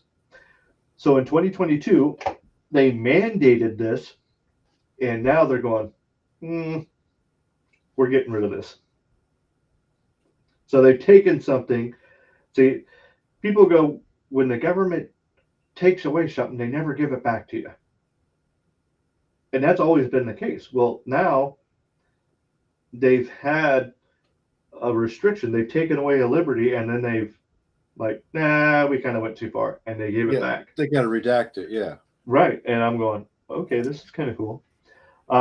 Modernizing firearms forms and records. Okay. So they've come where they come down with the ruling where you had to keep records indefinitely. Okay. So if your FFL sold a firearm, they had to keep that record indefinitely. Well, what happens when the FFL goes out of business? They had to take all those records and send them off to the ATF. Now they have a big database. Yep. Well, now they're saying, no, we don't have to do that no more. It's going to be 20 or 30 years that you got to keep it, and it can be done electronically. So now you don't have to necessarily keep all of the paper forms as long as you have the electronic forms. And you got to keep those for 20 to 30 years. And, you go out of business. Okay, cool. You still have the electronic forms. You don't have to have all of the paper with you. So you can keep it on It's still bullshit, but it's better than it was. Correct. Streamlining background checks. Now, the way that they've done that is, hey, let me make sure I'm saying this correctly. Proposed updates aim to increase the validity period of NCIS background checks, streamline identity, residency verification, and permit digital attachments. So, where in some cases it could take you jumping through hoops to confirm who you were. Well, now they're going, hey, if you have a driver's license from a state and it's valid, and you have your CCW from the same state and it's valid, and we don't have anything against you on the federal database, there's no need for us to continue holding up the process. Yeah. And so that was kind of cool. Now with the Supreme Court, what they ended up doing was saying, hey, just as an example, is they said, once the background check is done, which should only take a couple of hours in most cases, you can then be free to purchase said firearm. Where some states had it to where even though the background check came okay, the state still mandated you wait 3 to 7 days before you were allowed to purchase said firearm. And the Supreme Court, part of their ruling was, nah, that's not constitutional. And that was one of the ones I went, oh shit, that's kind of cool. Okay. Because places like California, places like New York, where they have these mandated waits, Florida even had a mandated wait. Yeah. Okay? Oh, yeah. 3 to 7 days, depending. Well, every one of them was different. Right. And that's why I'm still looking into all of it, because there's so many different things that there's groups of states that were broken down. Some states had restrictions that were like 5 to 10 restrictions that just become null and void now. So, that's pretty awesome. Other states had like between 2 and 5. And then there's other states like Georgia, Tennessee, Arizona, Texas, where the ruling really didn't affect those states hardly at all, if at all, because they had so few of them that they had to backtrack on or anything like that. Now, the one thing it didn't affect them.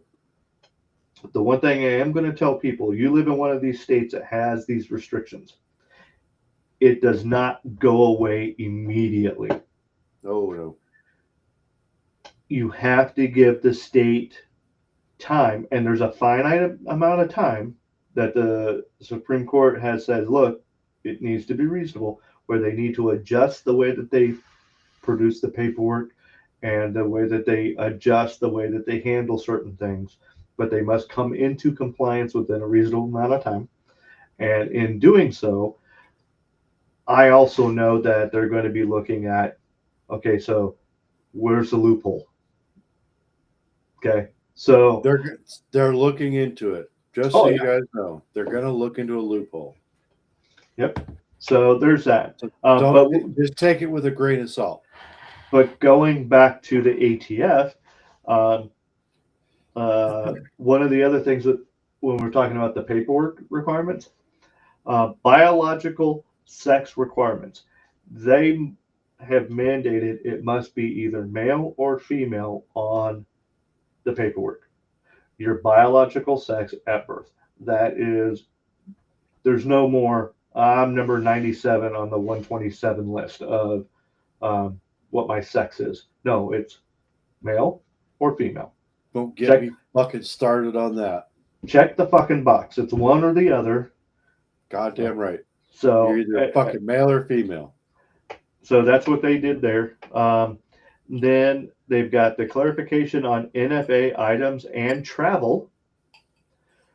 Interstate travel clarifies the rules surrounding traveling across state lines with firearms, explicitly stating that standard stops for gas, hotels, or emergencies are protected.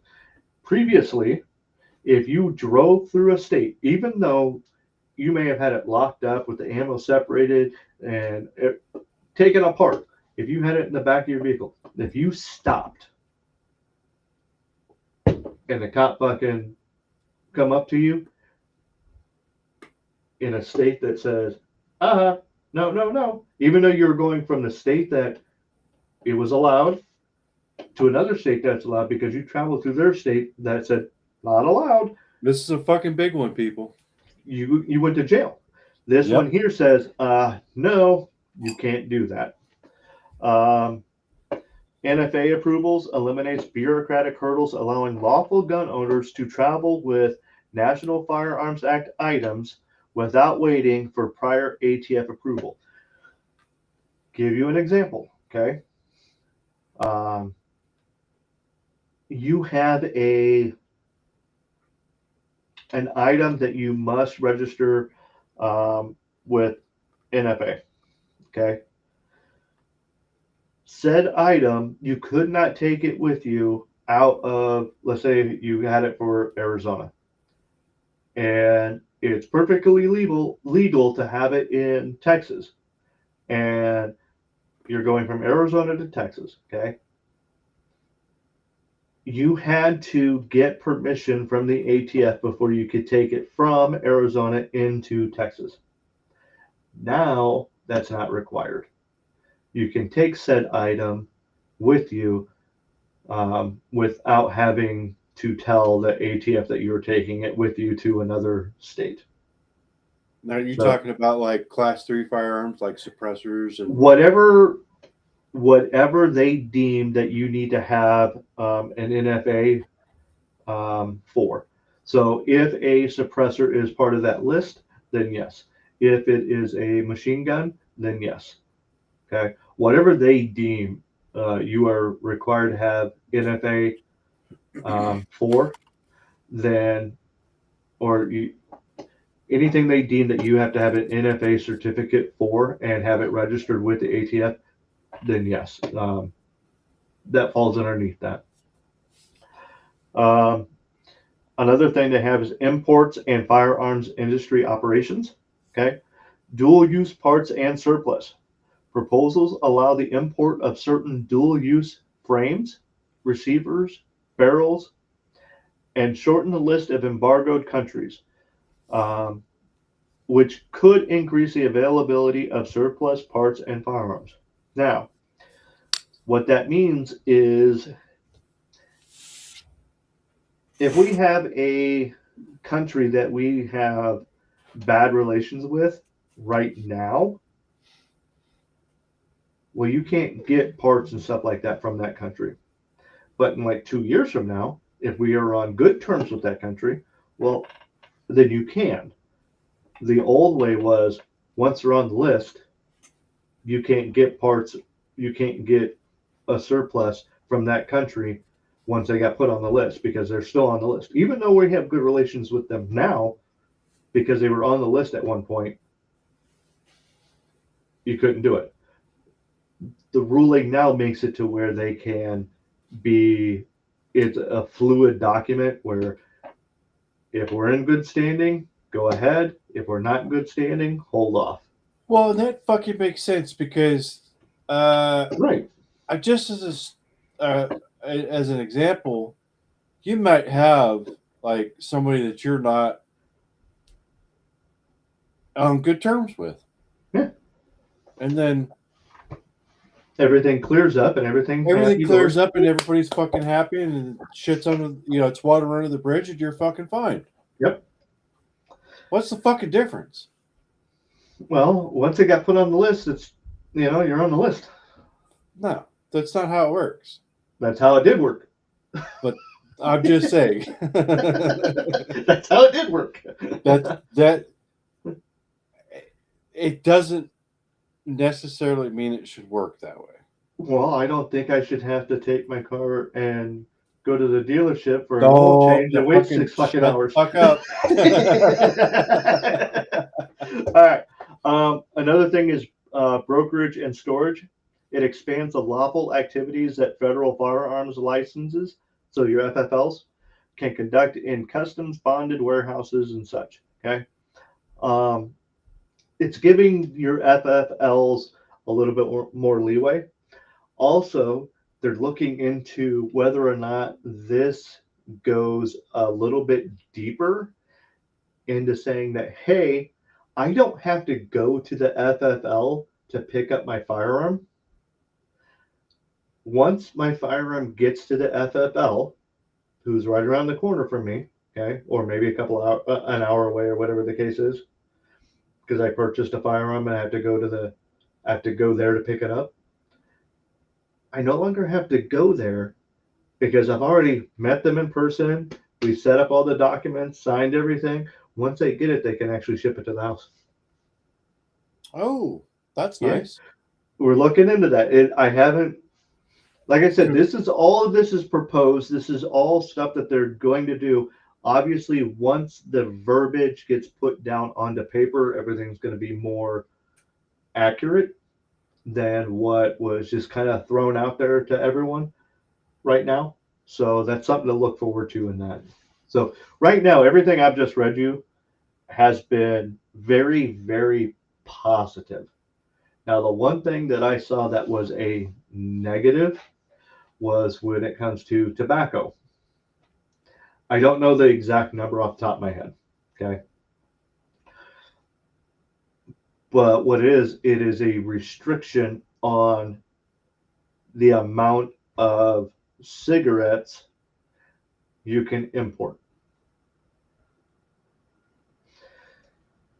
As an individual, I think you were allowed to have, and I'm throwing a number out there, so it could be completely wrong, 60,000 units. So 60,000 cigarettes. They have dialed that back down to like 20,000. So that was where they've gone, we're going to cut a little bit more away from you. Now, again, I don't have the exact number or whatnot. I'm kind of going off the top of my head from what I heard. I'm putting a number out there that's probably not accurate, but that is where the one thing that I've heard with all of this, with the ATF, with their new 34 rules and whatnot, the one thing that I heard that was a negative had to do with tobacco. So, and they were putting a little bit more of a restriction on it.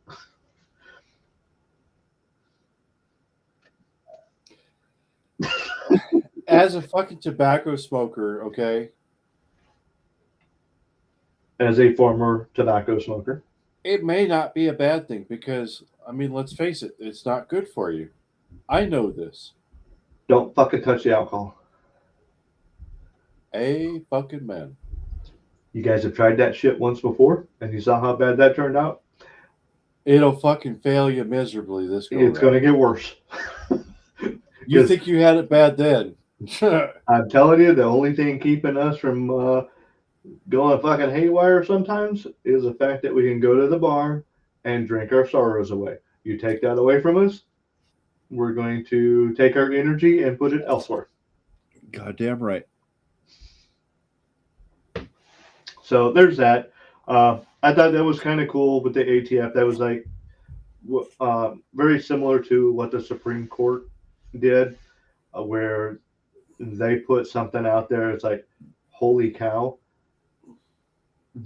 All nine of them agreed that it went too far, and some of these states are way out of line. This is awesome. So I'm still looking into some of that because it's like, what does that really mean to some states? Chicago, okay, so state of Illinois, the state of New York, California, Hawaii, some of these that have Massachusetts, okay, some of these that have really, really restrictive gun laws. You have to jump through hoops to get a permit. California used to have, okay, we'll give you a concealed carry permit, but you have to prove to us that you need it. If it's not needed, we're not going to give it to you. And the Yeah. Supreme Court went, no, no, no, no, no, no, no, no, no. But here's the thing: it had to go through the state, and then it had to go through the district, and it had to all the way up to the Supreme Court before they could do something.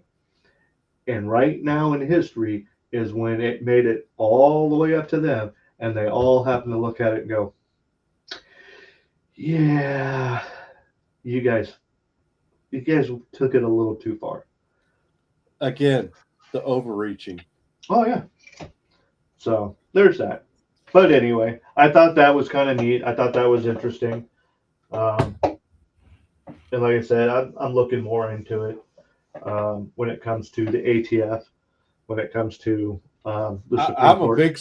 I'm a big Second Amendment. Probably not as big as a lot of people out there, but I am a big Second Amendment fucking supporter. So, Oh, absolutely.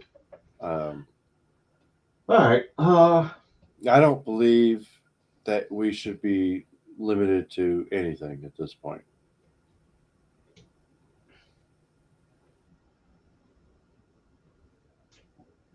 It's a slippery slope when you start that limitation. Um, do people need certain things? No. But just because I don't need it doesn't mean that you should have the right to not have it. Because if you take my right to have it away, but you retain the right to keep it on your side, then that is objectively giving you a extreme extreme advantage, so that you can oppress me later. Now, do I really want to see a bunch of idiots running around with tanks? No, but you know what? Do I really want to see a bunch of people run around with freaking machine guns? No, but we had a conversation about,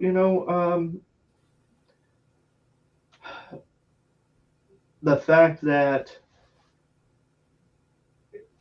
some states require you at one point to, before you could, get your license or get a firearm, you had to go through their state mandated firearms training. Now, I agree with you.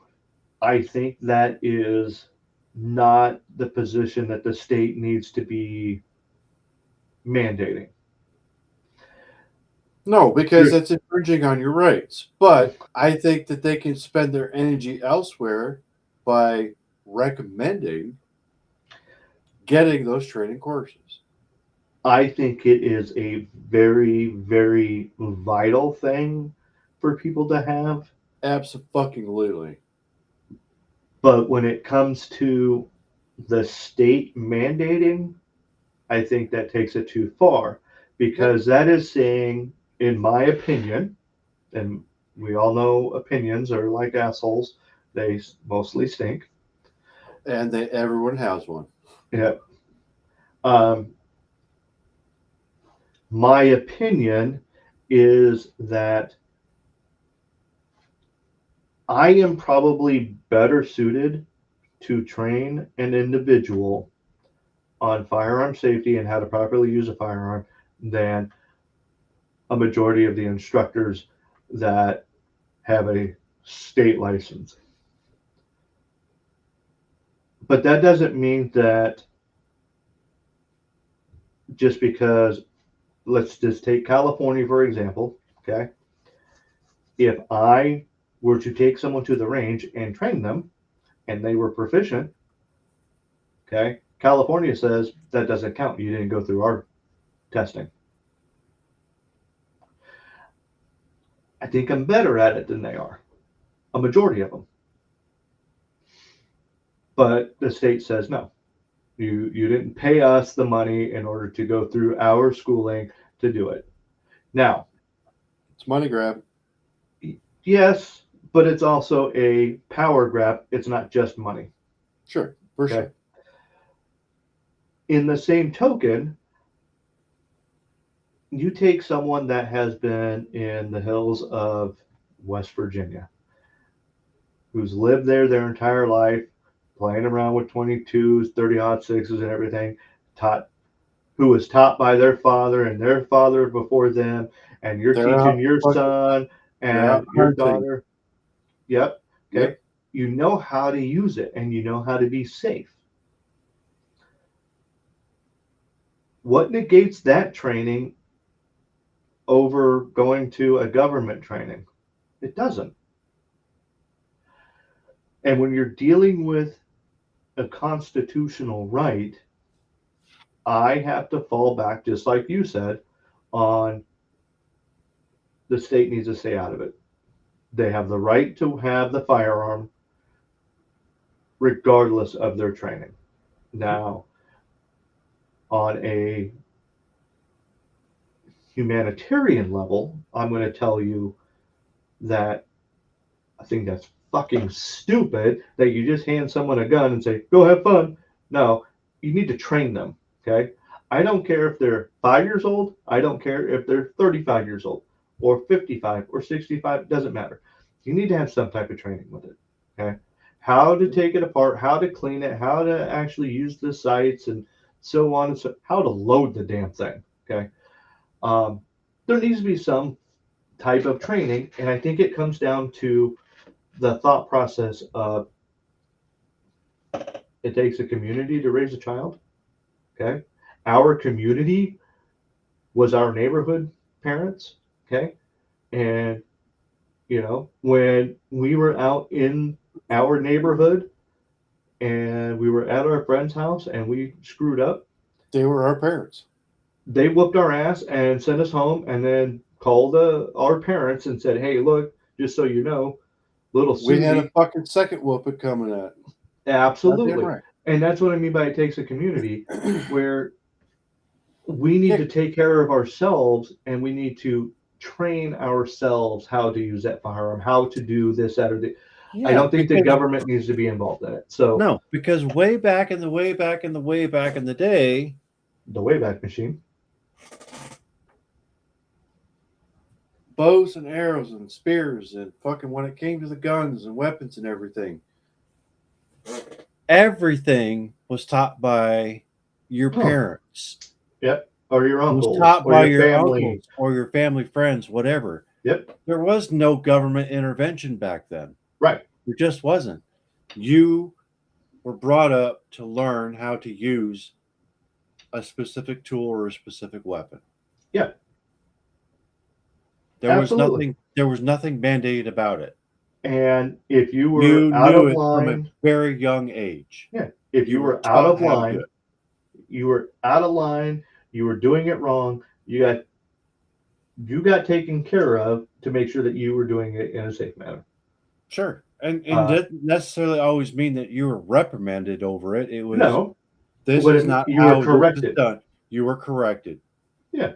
Absolutely. You weren't reprimanded in a physical negative way. The problem with it is right now is we've gone away from that. Yep. So that's because the government has slowly kind of crept into all of that. Oh yeah.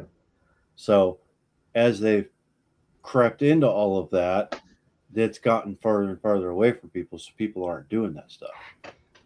And we need to get back to that where our fathers or mothers or our uncles or grandparents or whatever are teaching people how to do that. And it's not just firearms or weapons, it's everything in general. But, you know, that's where I say, the state should stay out of it and the government should stay out of it, because we should get back to those days, the old Western days and prior, because you were taught how to handle that kind of stuff as you were Grow up. coming of age. So Just the same, it was a tool. Just the same as you were taught how to use an axe. Just the same as you were taught how to, as a blacksmith, go in and forge hoes or shovels or knives. Okay, just as the baker was teaching their kids how to use the stove and the ovens correctly in order to make or even an food. open fire. Right. Okay. Yeah. So yeah, there's that.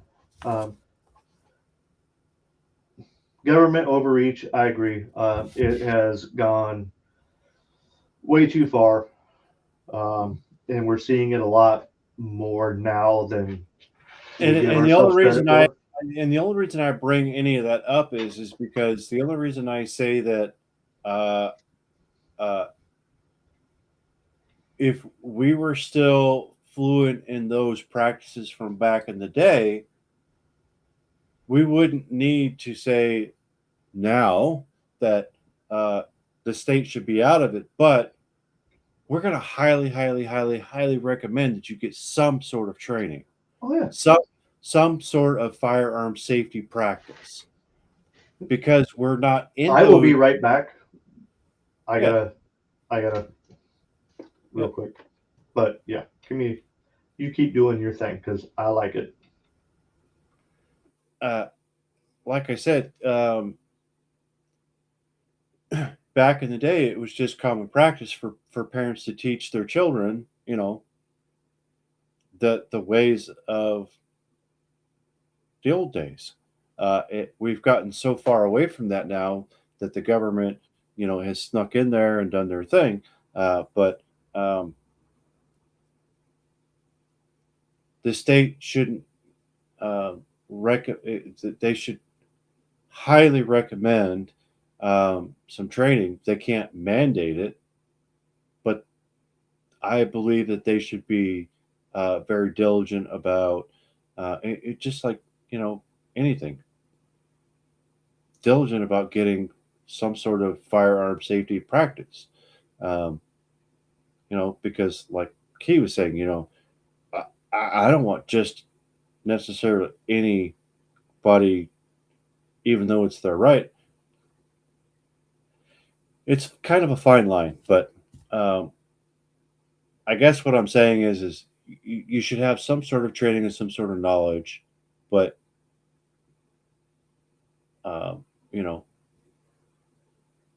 the only reason we've gotten to that point is because we've gotten so far away from that back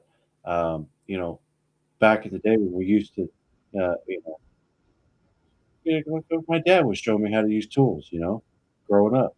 So the same thing back in the day when 1800s and earlier and whatever, when you were being shown how to use a firearm or a gun or a bow or an arrow or whatever, you were shown how to do that, and the safeties and what not to do and what to do and that kind of thing. Had we not strayed so far apart from that, we would need the recommendations that a lot of these people need in order to be able to do what they're doing. Yep. But I can tell you, from what I understand is,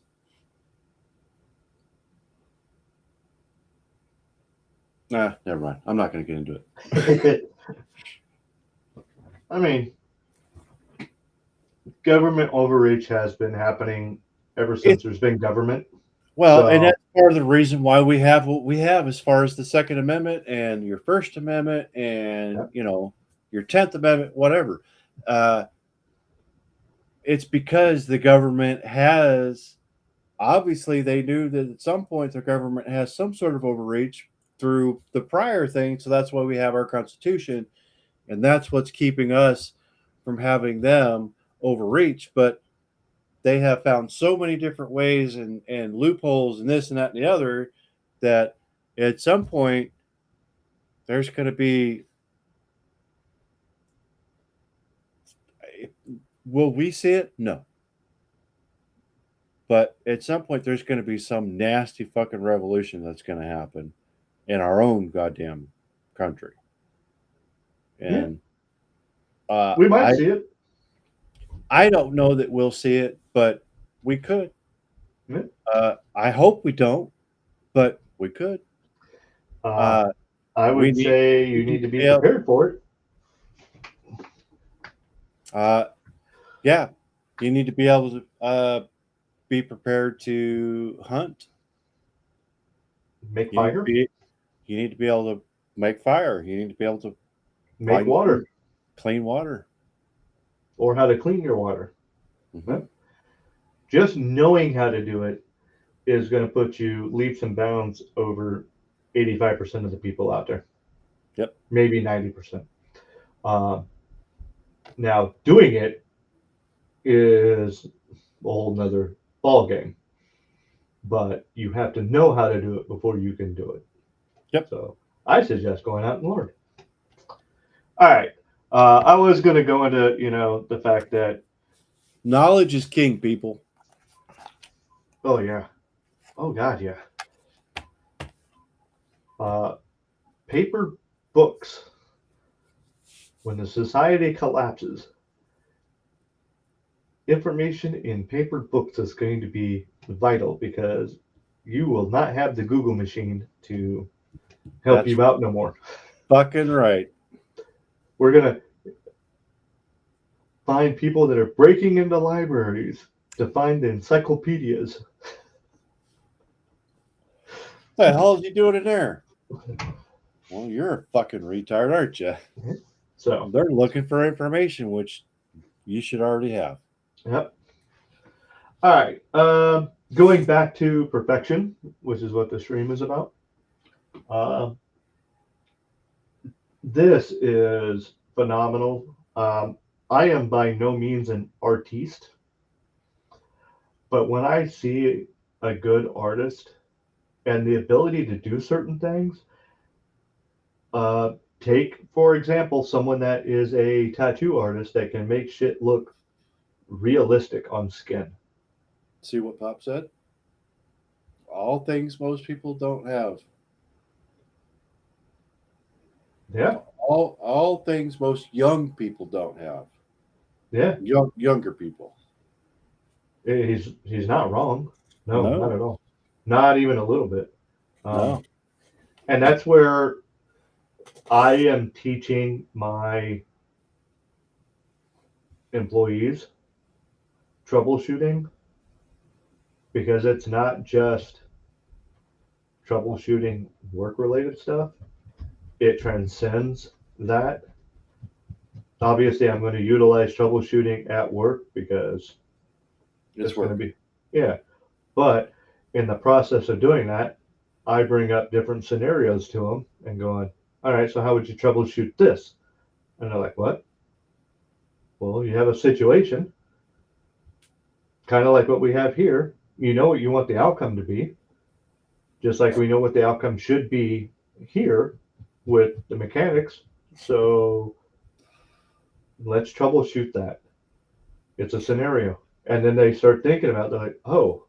All you have to do is plant the seed. That's it. That's all I'm doing. Yep. All right. Anyway. So this one here is an artiste. And when I say an artist, I mean not one of these guys that throws paint on the wall and goes, look at that. What do you see? And everyone goes, oh my God. The depth of the colors that are, and it looks like a 2-year-old could have done better. Or the guy that stacks a bunch of pails of sand on top of each other and then pushes it over, and you see all the jackasses behind him going, "It was so beautiful." That's not fucking art, in my opinion. Um, this though, this is pretty cool stuff here. This guy's using a pencil. Everything that you're seeing here is off of a pencil. And when you start looking at the detail and you start looking at the way it just looks, okay? This is what shading is all about. That's all I can fucking tell you about this. This is straight up just shade work. I have seen people do pencil work utilizing even colored pencils, and it looks realistic Fucking right it does. to the point where you have the real item sitting on top of paper, and then you have the drawing, which is on the paper, and you can't tell which one's the real one. It's amazing. And then when they're doing the people and all of that, the hands, the lips, the face, the eyes. I saw one dude. It was an eye, um, and I would have swore it was a picture from a camera.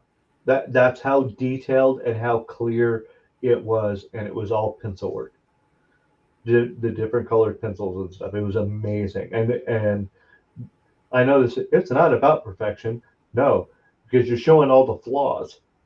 This is Yeah. perfect. This is showing reality um, in it. Um, this is amazing. Yeah, this dude does stunning work for Yep. sure. Or young lady, whatever. I've seen both do it. Yeah. You know what really gets me is those people. You got those people that have a pen in one hand, pen in the other hand, and they're drawing at the same time on two different sheets of paper, and it's two different things that they're drawing, and it turns out better than I can do with. Yeah. How to think outside the box so you're not screwed. Absolutely.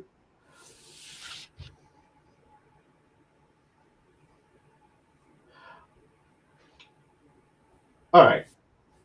Shelly asked, do you think uh, normal parents, do you think their children should have a basic understanding for firearms and that they are only two genders? First off, yes, there's only two genders. Secondly, I think that uh, them getting rid of firearms training in schools was a mistake. And yes, they used to have firearms training in schools. They used to have shooting clubs. So yeah, I agree with that. Um,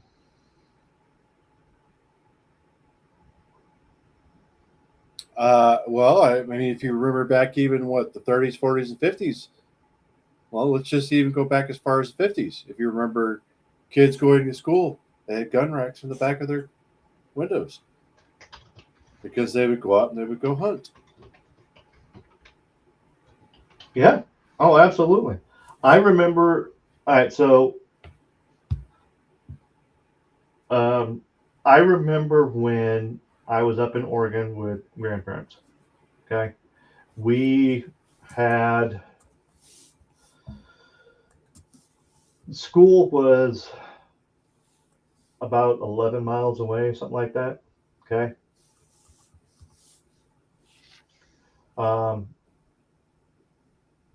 school is about 11 miles away, but a lot of the surrounding kids rode horses to school. They didn't get driven to school. They rode horses. I remember having a pocket knife on me to go to school. That was normal. I remember the kids that were old enough to have vehicles, especially pickup trucks. They had the rifle racks in them. Mhm. And I remember the kids that rode the horses to school. Some of them had a rifle and maybe even a pistol.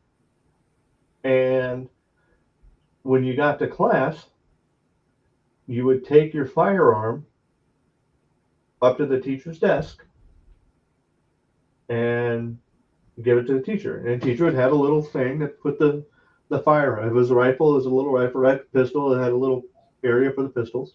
And then after class, you went up and you grabbed it and you went did your thing, and you went home.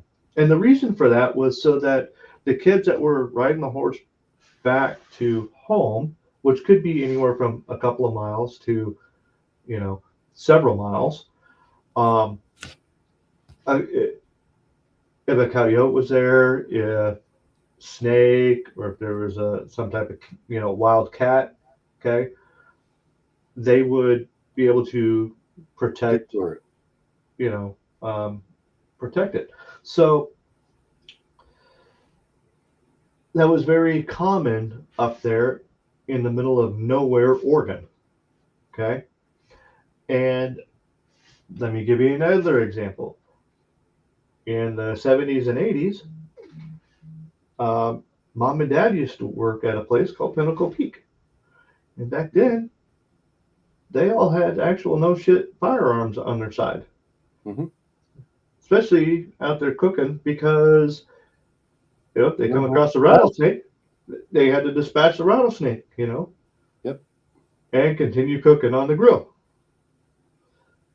You can't do that no more. It just can't. You got laws. Um, but how things have changed in such a period of time. When's the last time you saw a pickup that had a rifle rack in the back window? It's been a hot minute. Um, when's the last time, you know? Well, I can tell you that when I came back down to Phoenix, uh, going into third grade at the time, it was commonplace for me to have a small pocket knife on me at all times. And my teacher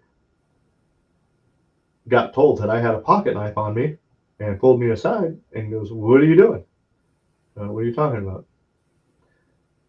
You can't have that here." "What do you mean?" I was oblivious to it. I didn't know. I didn't know any different. I Yep. quickly learned. But to this day, I don't hardly go anywhere without a pocket knife. To this day. No, I have a knife consistently Yeah. on me. If I get on a plane, if I'm checking my luggage, I'm going to throw a knife into my checked luggage. Just so I got one. But if I get on a plane and I don't check my luggage, well, I don't have a knife. Nope. All right, fine, whatever. But let's say I go up to see my buddy up in New York. Guess what he's got for me? He's got a knife for you. Here's a pocket knife. Just like if you were to fly down here, or if you were to come down here, if you ask, "Hey Dave, you got a knife?" "Yeah, let me go grab one for you." I did that for my other brother when I was back home in Phoenix. Yeah. Because I didn't check any baggage. Because it's Yeah. to me, I could put everything on a carry-on that I needed for a week. Yep. And because I can't have a knife on my carry-on, I should take my knife. But when I got to Phoenix, the first thing I asked was, "Hey man, you got a knife?" Yep. Yeah. What do you need? Yeah, And I had a knife right then and there. So I think it's it- important. I think it would be the same way if I was like, "Hey man, You got a pistol? got a pistol?" Yeah. He'd be like, "Fuck yeah, I got a pistol." There you Just go. like if he came here, or if you came here, or anybody came here, "You got a pistol?" "Yeah, I got a pistol for you." Yeah. Damn straight I do. So just like that, I think we've gotten too far away from teaching our kids how to use tools appropriately, and a firearm and a knife is a tool to be used, and we need to go back to teaching people how to use those tools, whether it is for hunting or whether it is for self-defense. Self-preservation. Correct. So I agree with that. All right. This video here is the one that sparked everything. Okay. When it comes to the title of the show, Perfection. Because this one is pretty cool, actually. And someone may have seen it. That's okay.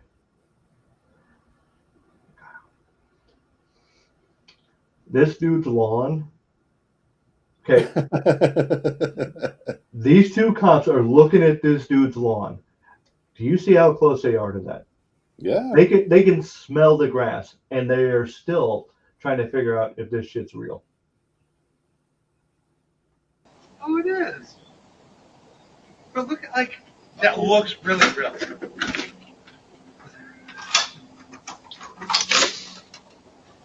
Okay, is this real? Is this real or fake? Real. Real. What's the turf? It's real grass. But what are these? What are what? What are these little pins holding it down? Those are sprinklers. Those are sprinklers? Oh, dude, that's like legit nice grass. Like, I just told him, I'm like, we're getting old if we think the grass is nice. But look, like, that looks really real.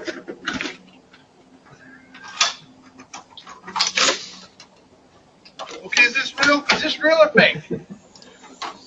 Real. Real. What's the turf? It's real grass. But what are these? What are what? What are these little pins holding it down? Those are sprinklers. Those are sprinklers? Oh, dude, that's like legit nice grass. Like, I just told him, I'm like, we're getting old if we think the grass is nice.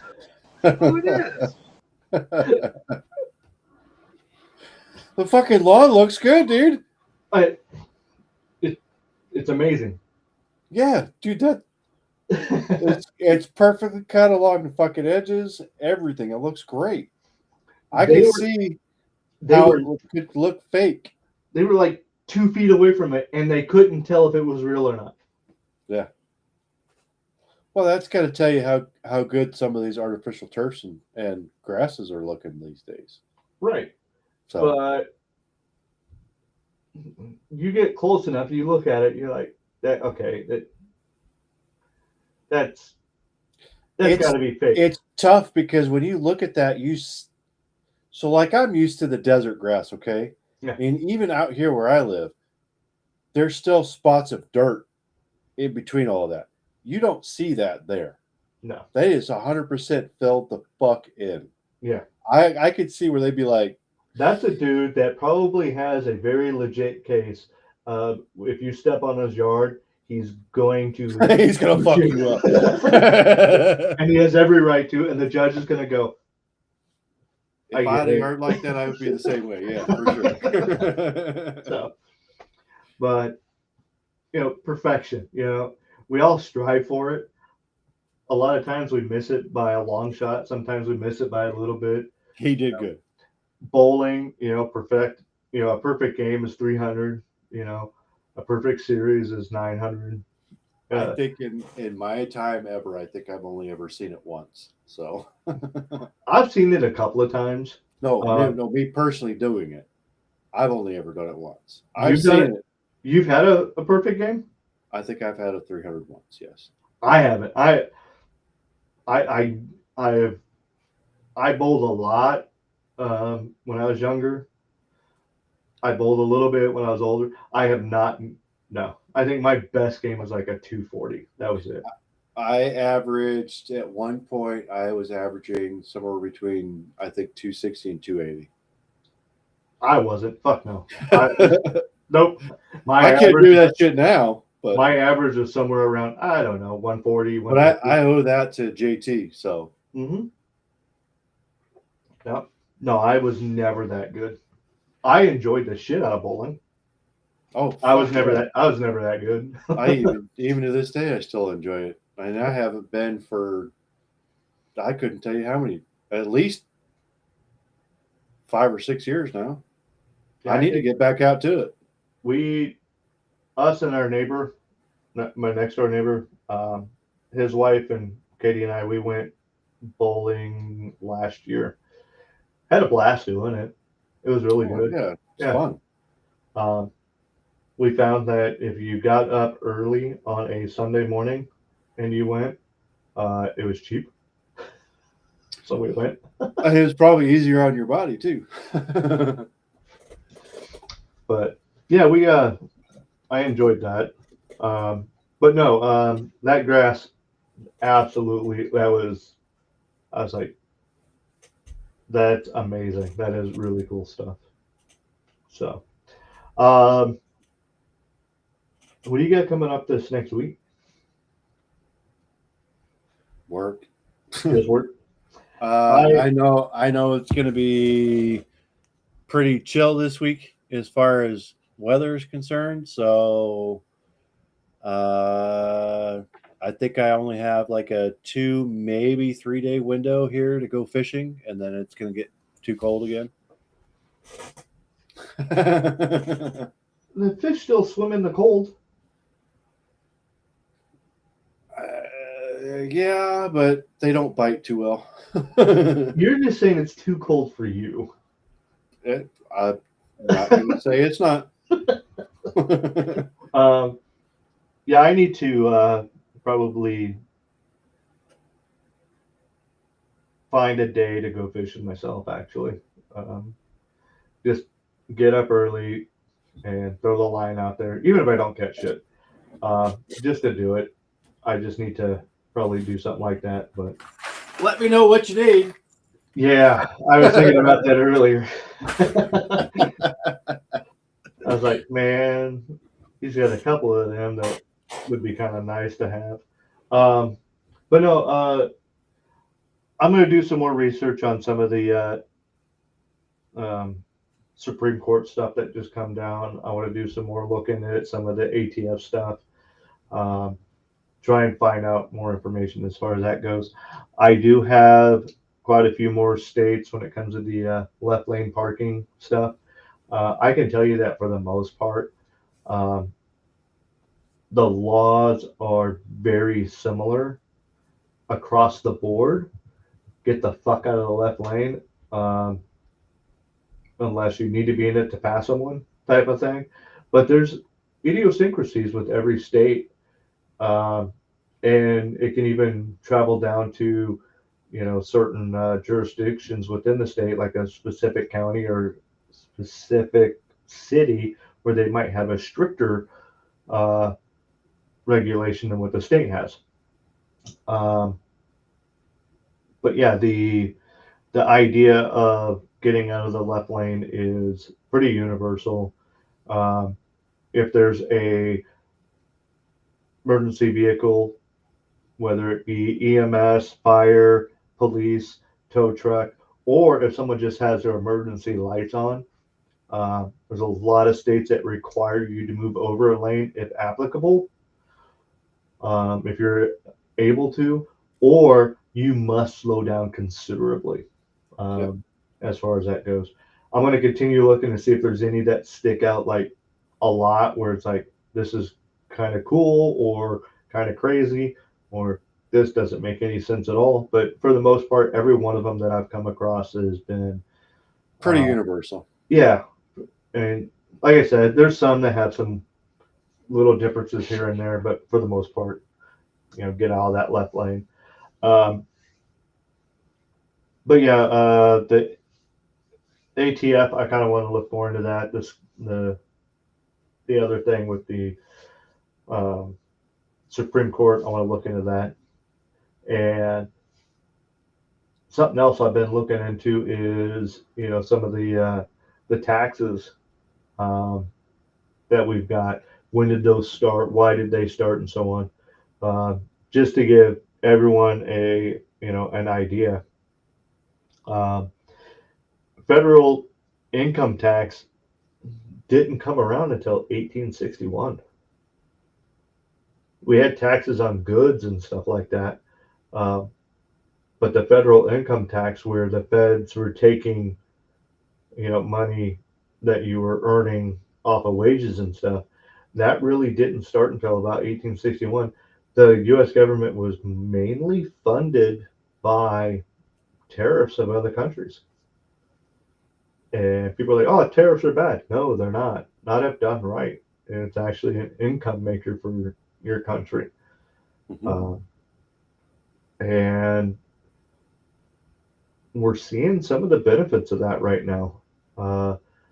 Certain things are decreasing in price, becoming a little bit more um, economical for the average person to purchase. Is everything coming down, or is everything coming down as fast as what we want? No, but fuck, when's the last time you saw gas at $3 a gallon, $2 a gallon? Wait a minute. Yeah, I mean, we're high. Our cheap gas is high threes. I'm not. I'm at 4 something On your For cheap gas. for 87. Yeah, we're Yeah. at 4 something. Um, Yeah, our cheap gas, Diesel's like almost $6 a gallon for us. right. So- My friend Crystal up in Washington State, her shit's 4.5 for the cheap stuff, and then she said diesel was somewhere about similar to what you were talking about. Yeah. It's like, why? Why is it that much? Now, I will say this, something that's really kind of annoying the shit out of me. If we're able to sell all of this gas to all of these other countries, why the hell is our shit so fucking expensive still? I mean, come on now. Just asking. And I am not one of those that's looking to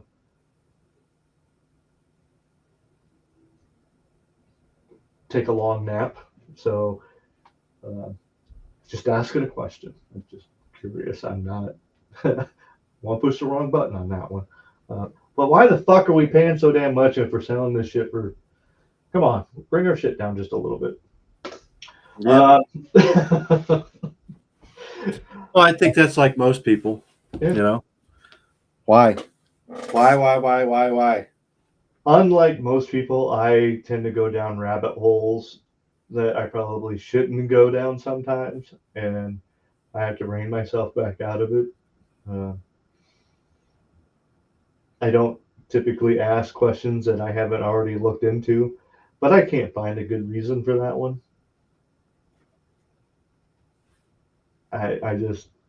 I understand why we use other people's oil, gas, natural gas. I understand that. And some people have no concept of why we're doing it. If we have it, We're preserving our own shit. That's why. exactly. Because when it comes time, when they run out of shit, guess who's fucking still got it? We do. And I'm okay with doing that. And yeah, it might cost us a little more right now, but It shouldn't cost us that much right now. right. It shouldn't cost us that much more. But Fuck no. if we use theirs before we use ours, when they run out of theirs, we still have ours.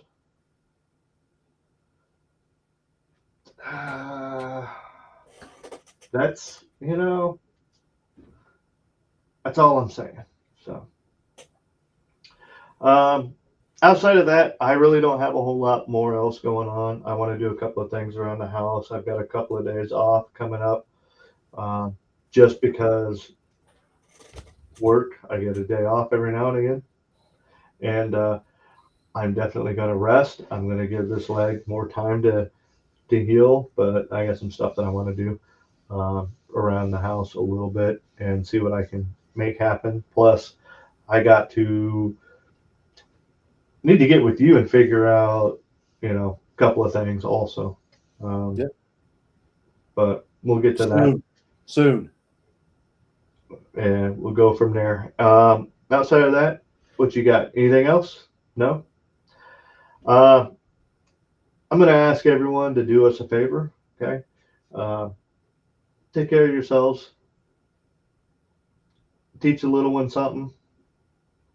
Hell, teach some of us old fuckers something. The more that we can learn, the better. I'm not opposed to learning. No, God no. So I have a motto that I've tried to live by for a really long time. It's uh, be better today than I was yesterday. Be better tomorrow than I am today. Um, and in that is learning something, at least one thing every day that I didn't know. If that's the only thing that made me better today than I was yesterday, well, damn it, I did good. Um, agreed. so, um, but yeah, I that's something that like on the whiteboard at work. It's one of the first things I did. I walked in there and they said, "This is your location." I went, "Cool." Started writing on the whiteboard. What the fuck are you doing? You're gonna know where I stand. My stance is very, very simple. Number one, trust but verify. I'm going to trust my leadership below me to do what they're supposed to do. But I'm going to verify the shit got done. Number two is be better today than yesterday, be better tomorrow than today. If you can do both of those things very consistently, you are going to um, excel in everyday life. You're going to be moving forward in a positive direction. Not saying you're not going to have any back steps or missteps or anything like that. That's life. Do that, and that's the way it is. And that's I guess you'd call that whiskey wisdom. Eh, but that's just a philosophy I live by on it. Just wisdom. Yeah. And so yeah. Outside of that, I got nothing else going on. Thank you all for showing up. We really appreciate it. If you would hit like, subscribe, if you would pass it on to friends, family, or just random people that you think might like our show, hey, great. Again, we're not in it to make money. But if we start making money, I'm not opposed to that. But yeah, we definitely would like conversation in the chat. We like that. Absolutely. Ace, please, people, go over to Ace's channel. He's got some pretty good content. I enjoy it. I'll listen to it when he's not live, or on occasion when he is live. When I can, because a lot of times he might be streaming while I'm at work, so I'll throw it in my ear while I'm doing something, where it's not going to cause anyone to get hurt, and listen to him. And sometimes he's, going on when I'm on my way home, and I'll listen to him on the drive. So he's got some cool stuff there. Katie Zed, her shows Wednesdays and Friday nights. Obviously, kind of a fun topic there with booze and body cams. Watching people lose their ever-loving mind over the wrong order at a drive-through window, or I want to talk to your manager, or I'm the Karen of the HOA. Yeah, shit gets kind of funny every now and again. And I love it when the taser comes out and the dog comes out. Just don't tase the dog. Yep. Outside of that, thank you guys. We appreciate you. And as always, we have, this is episode 25. 25. Mm-hmm. We are well on our way to 30. So we're well on our way to 26. That's right. We're almost there, man. we're cooking with gas and diesel. But no, obviously we don't ever end the show without our friend here. I got a new goat, right?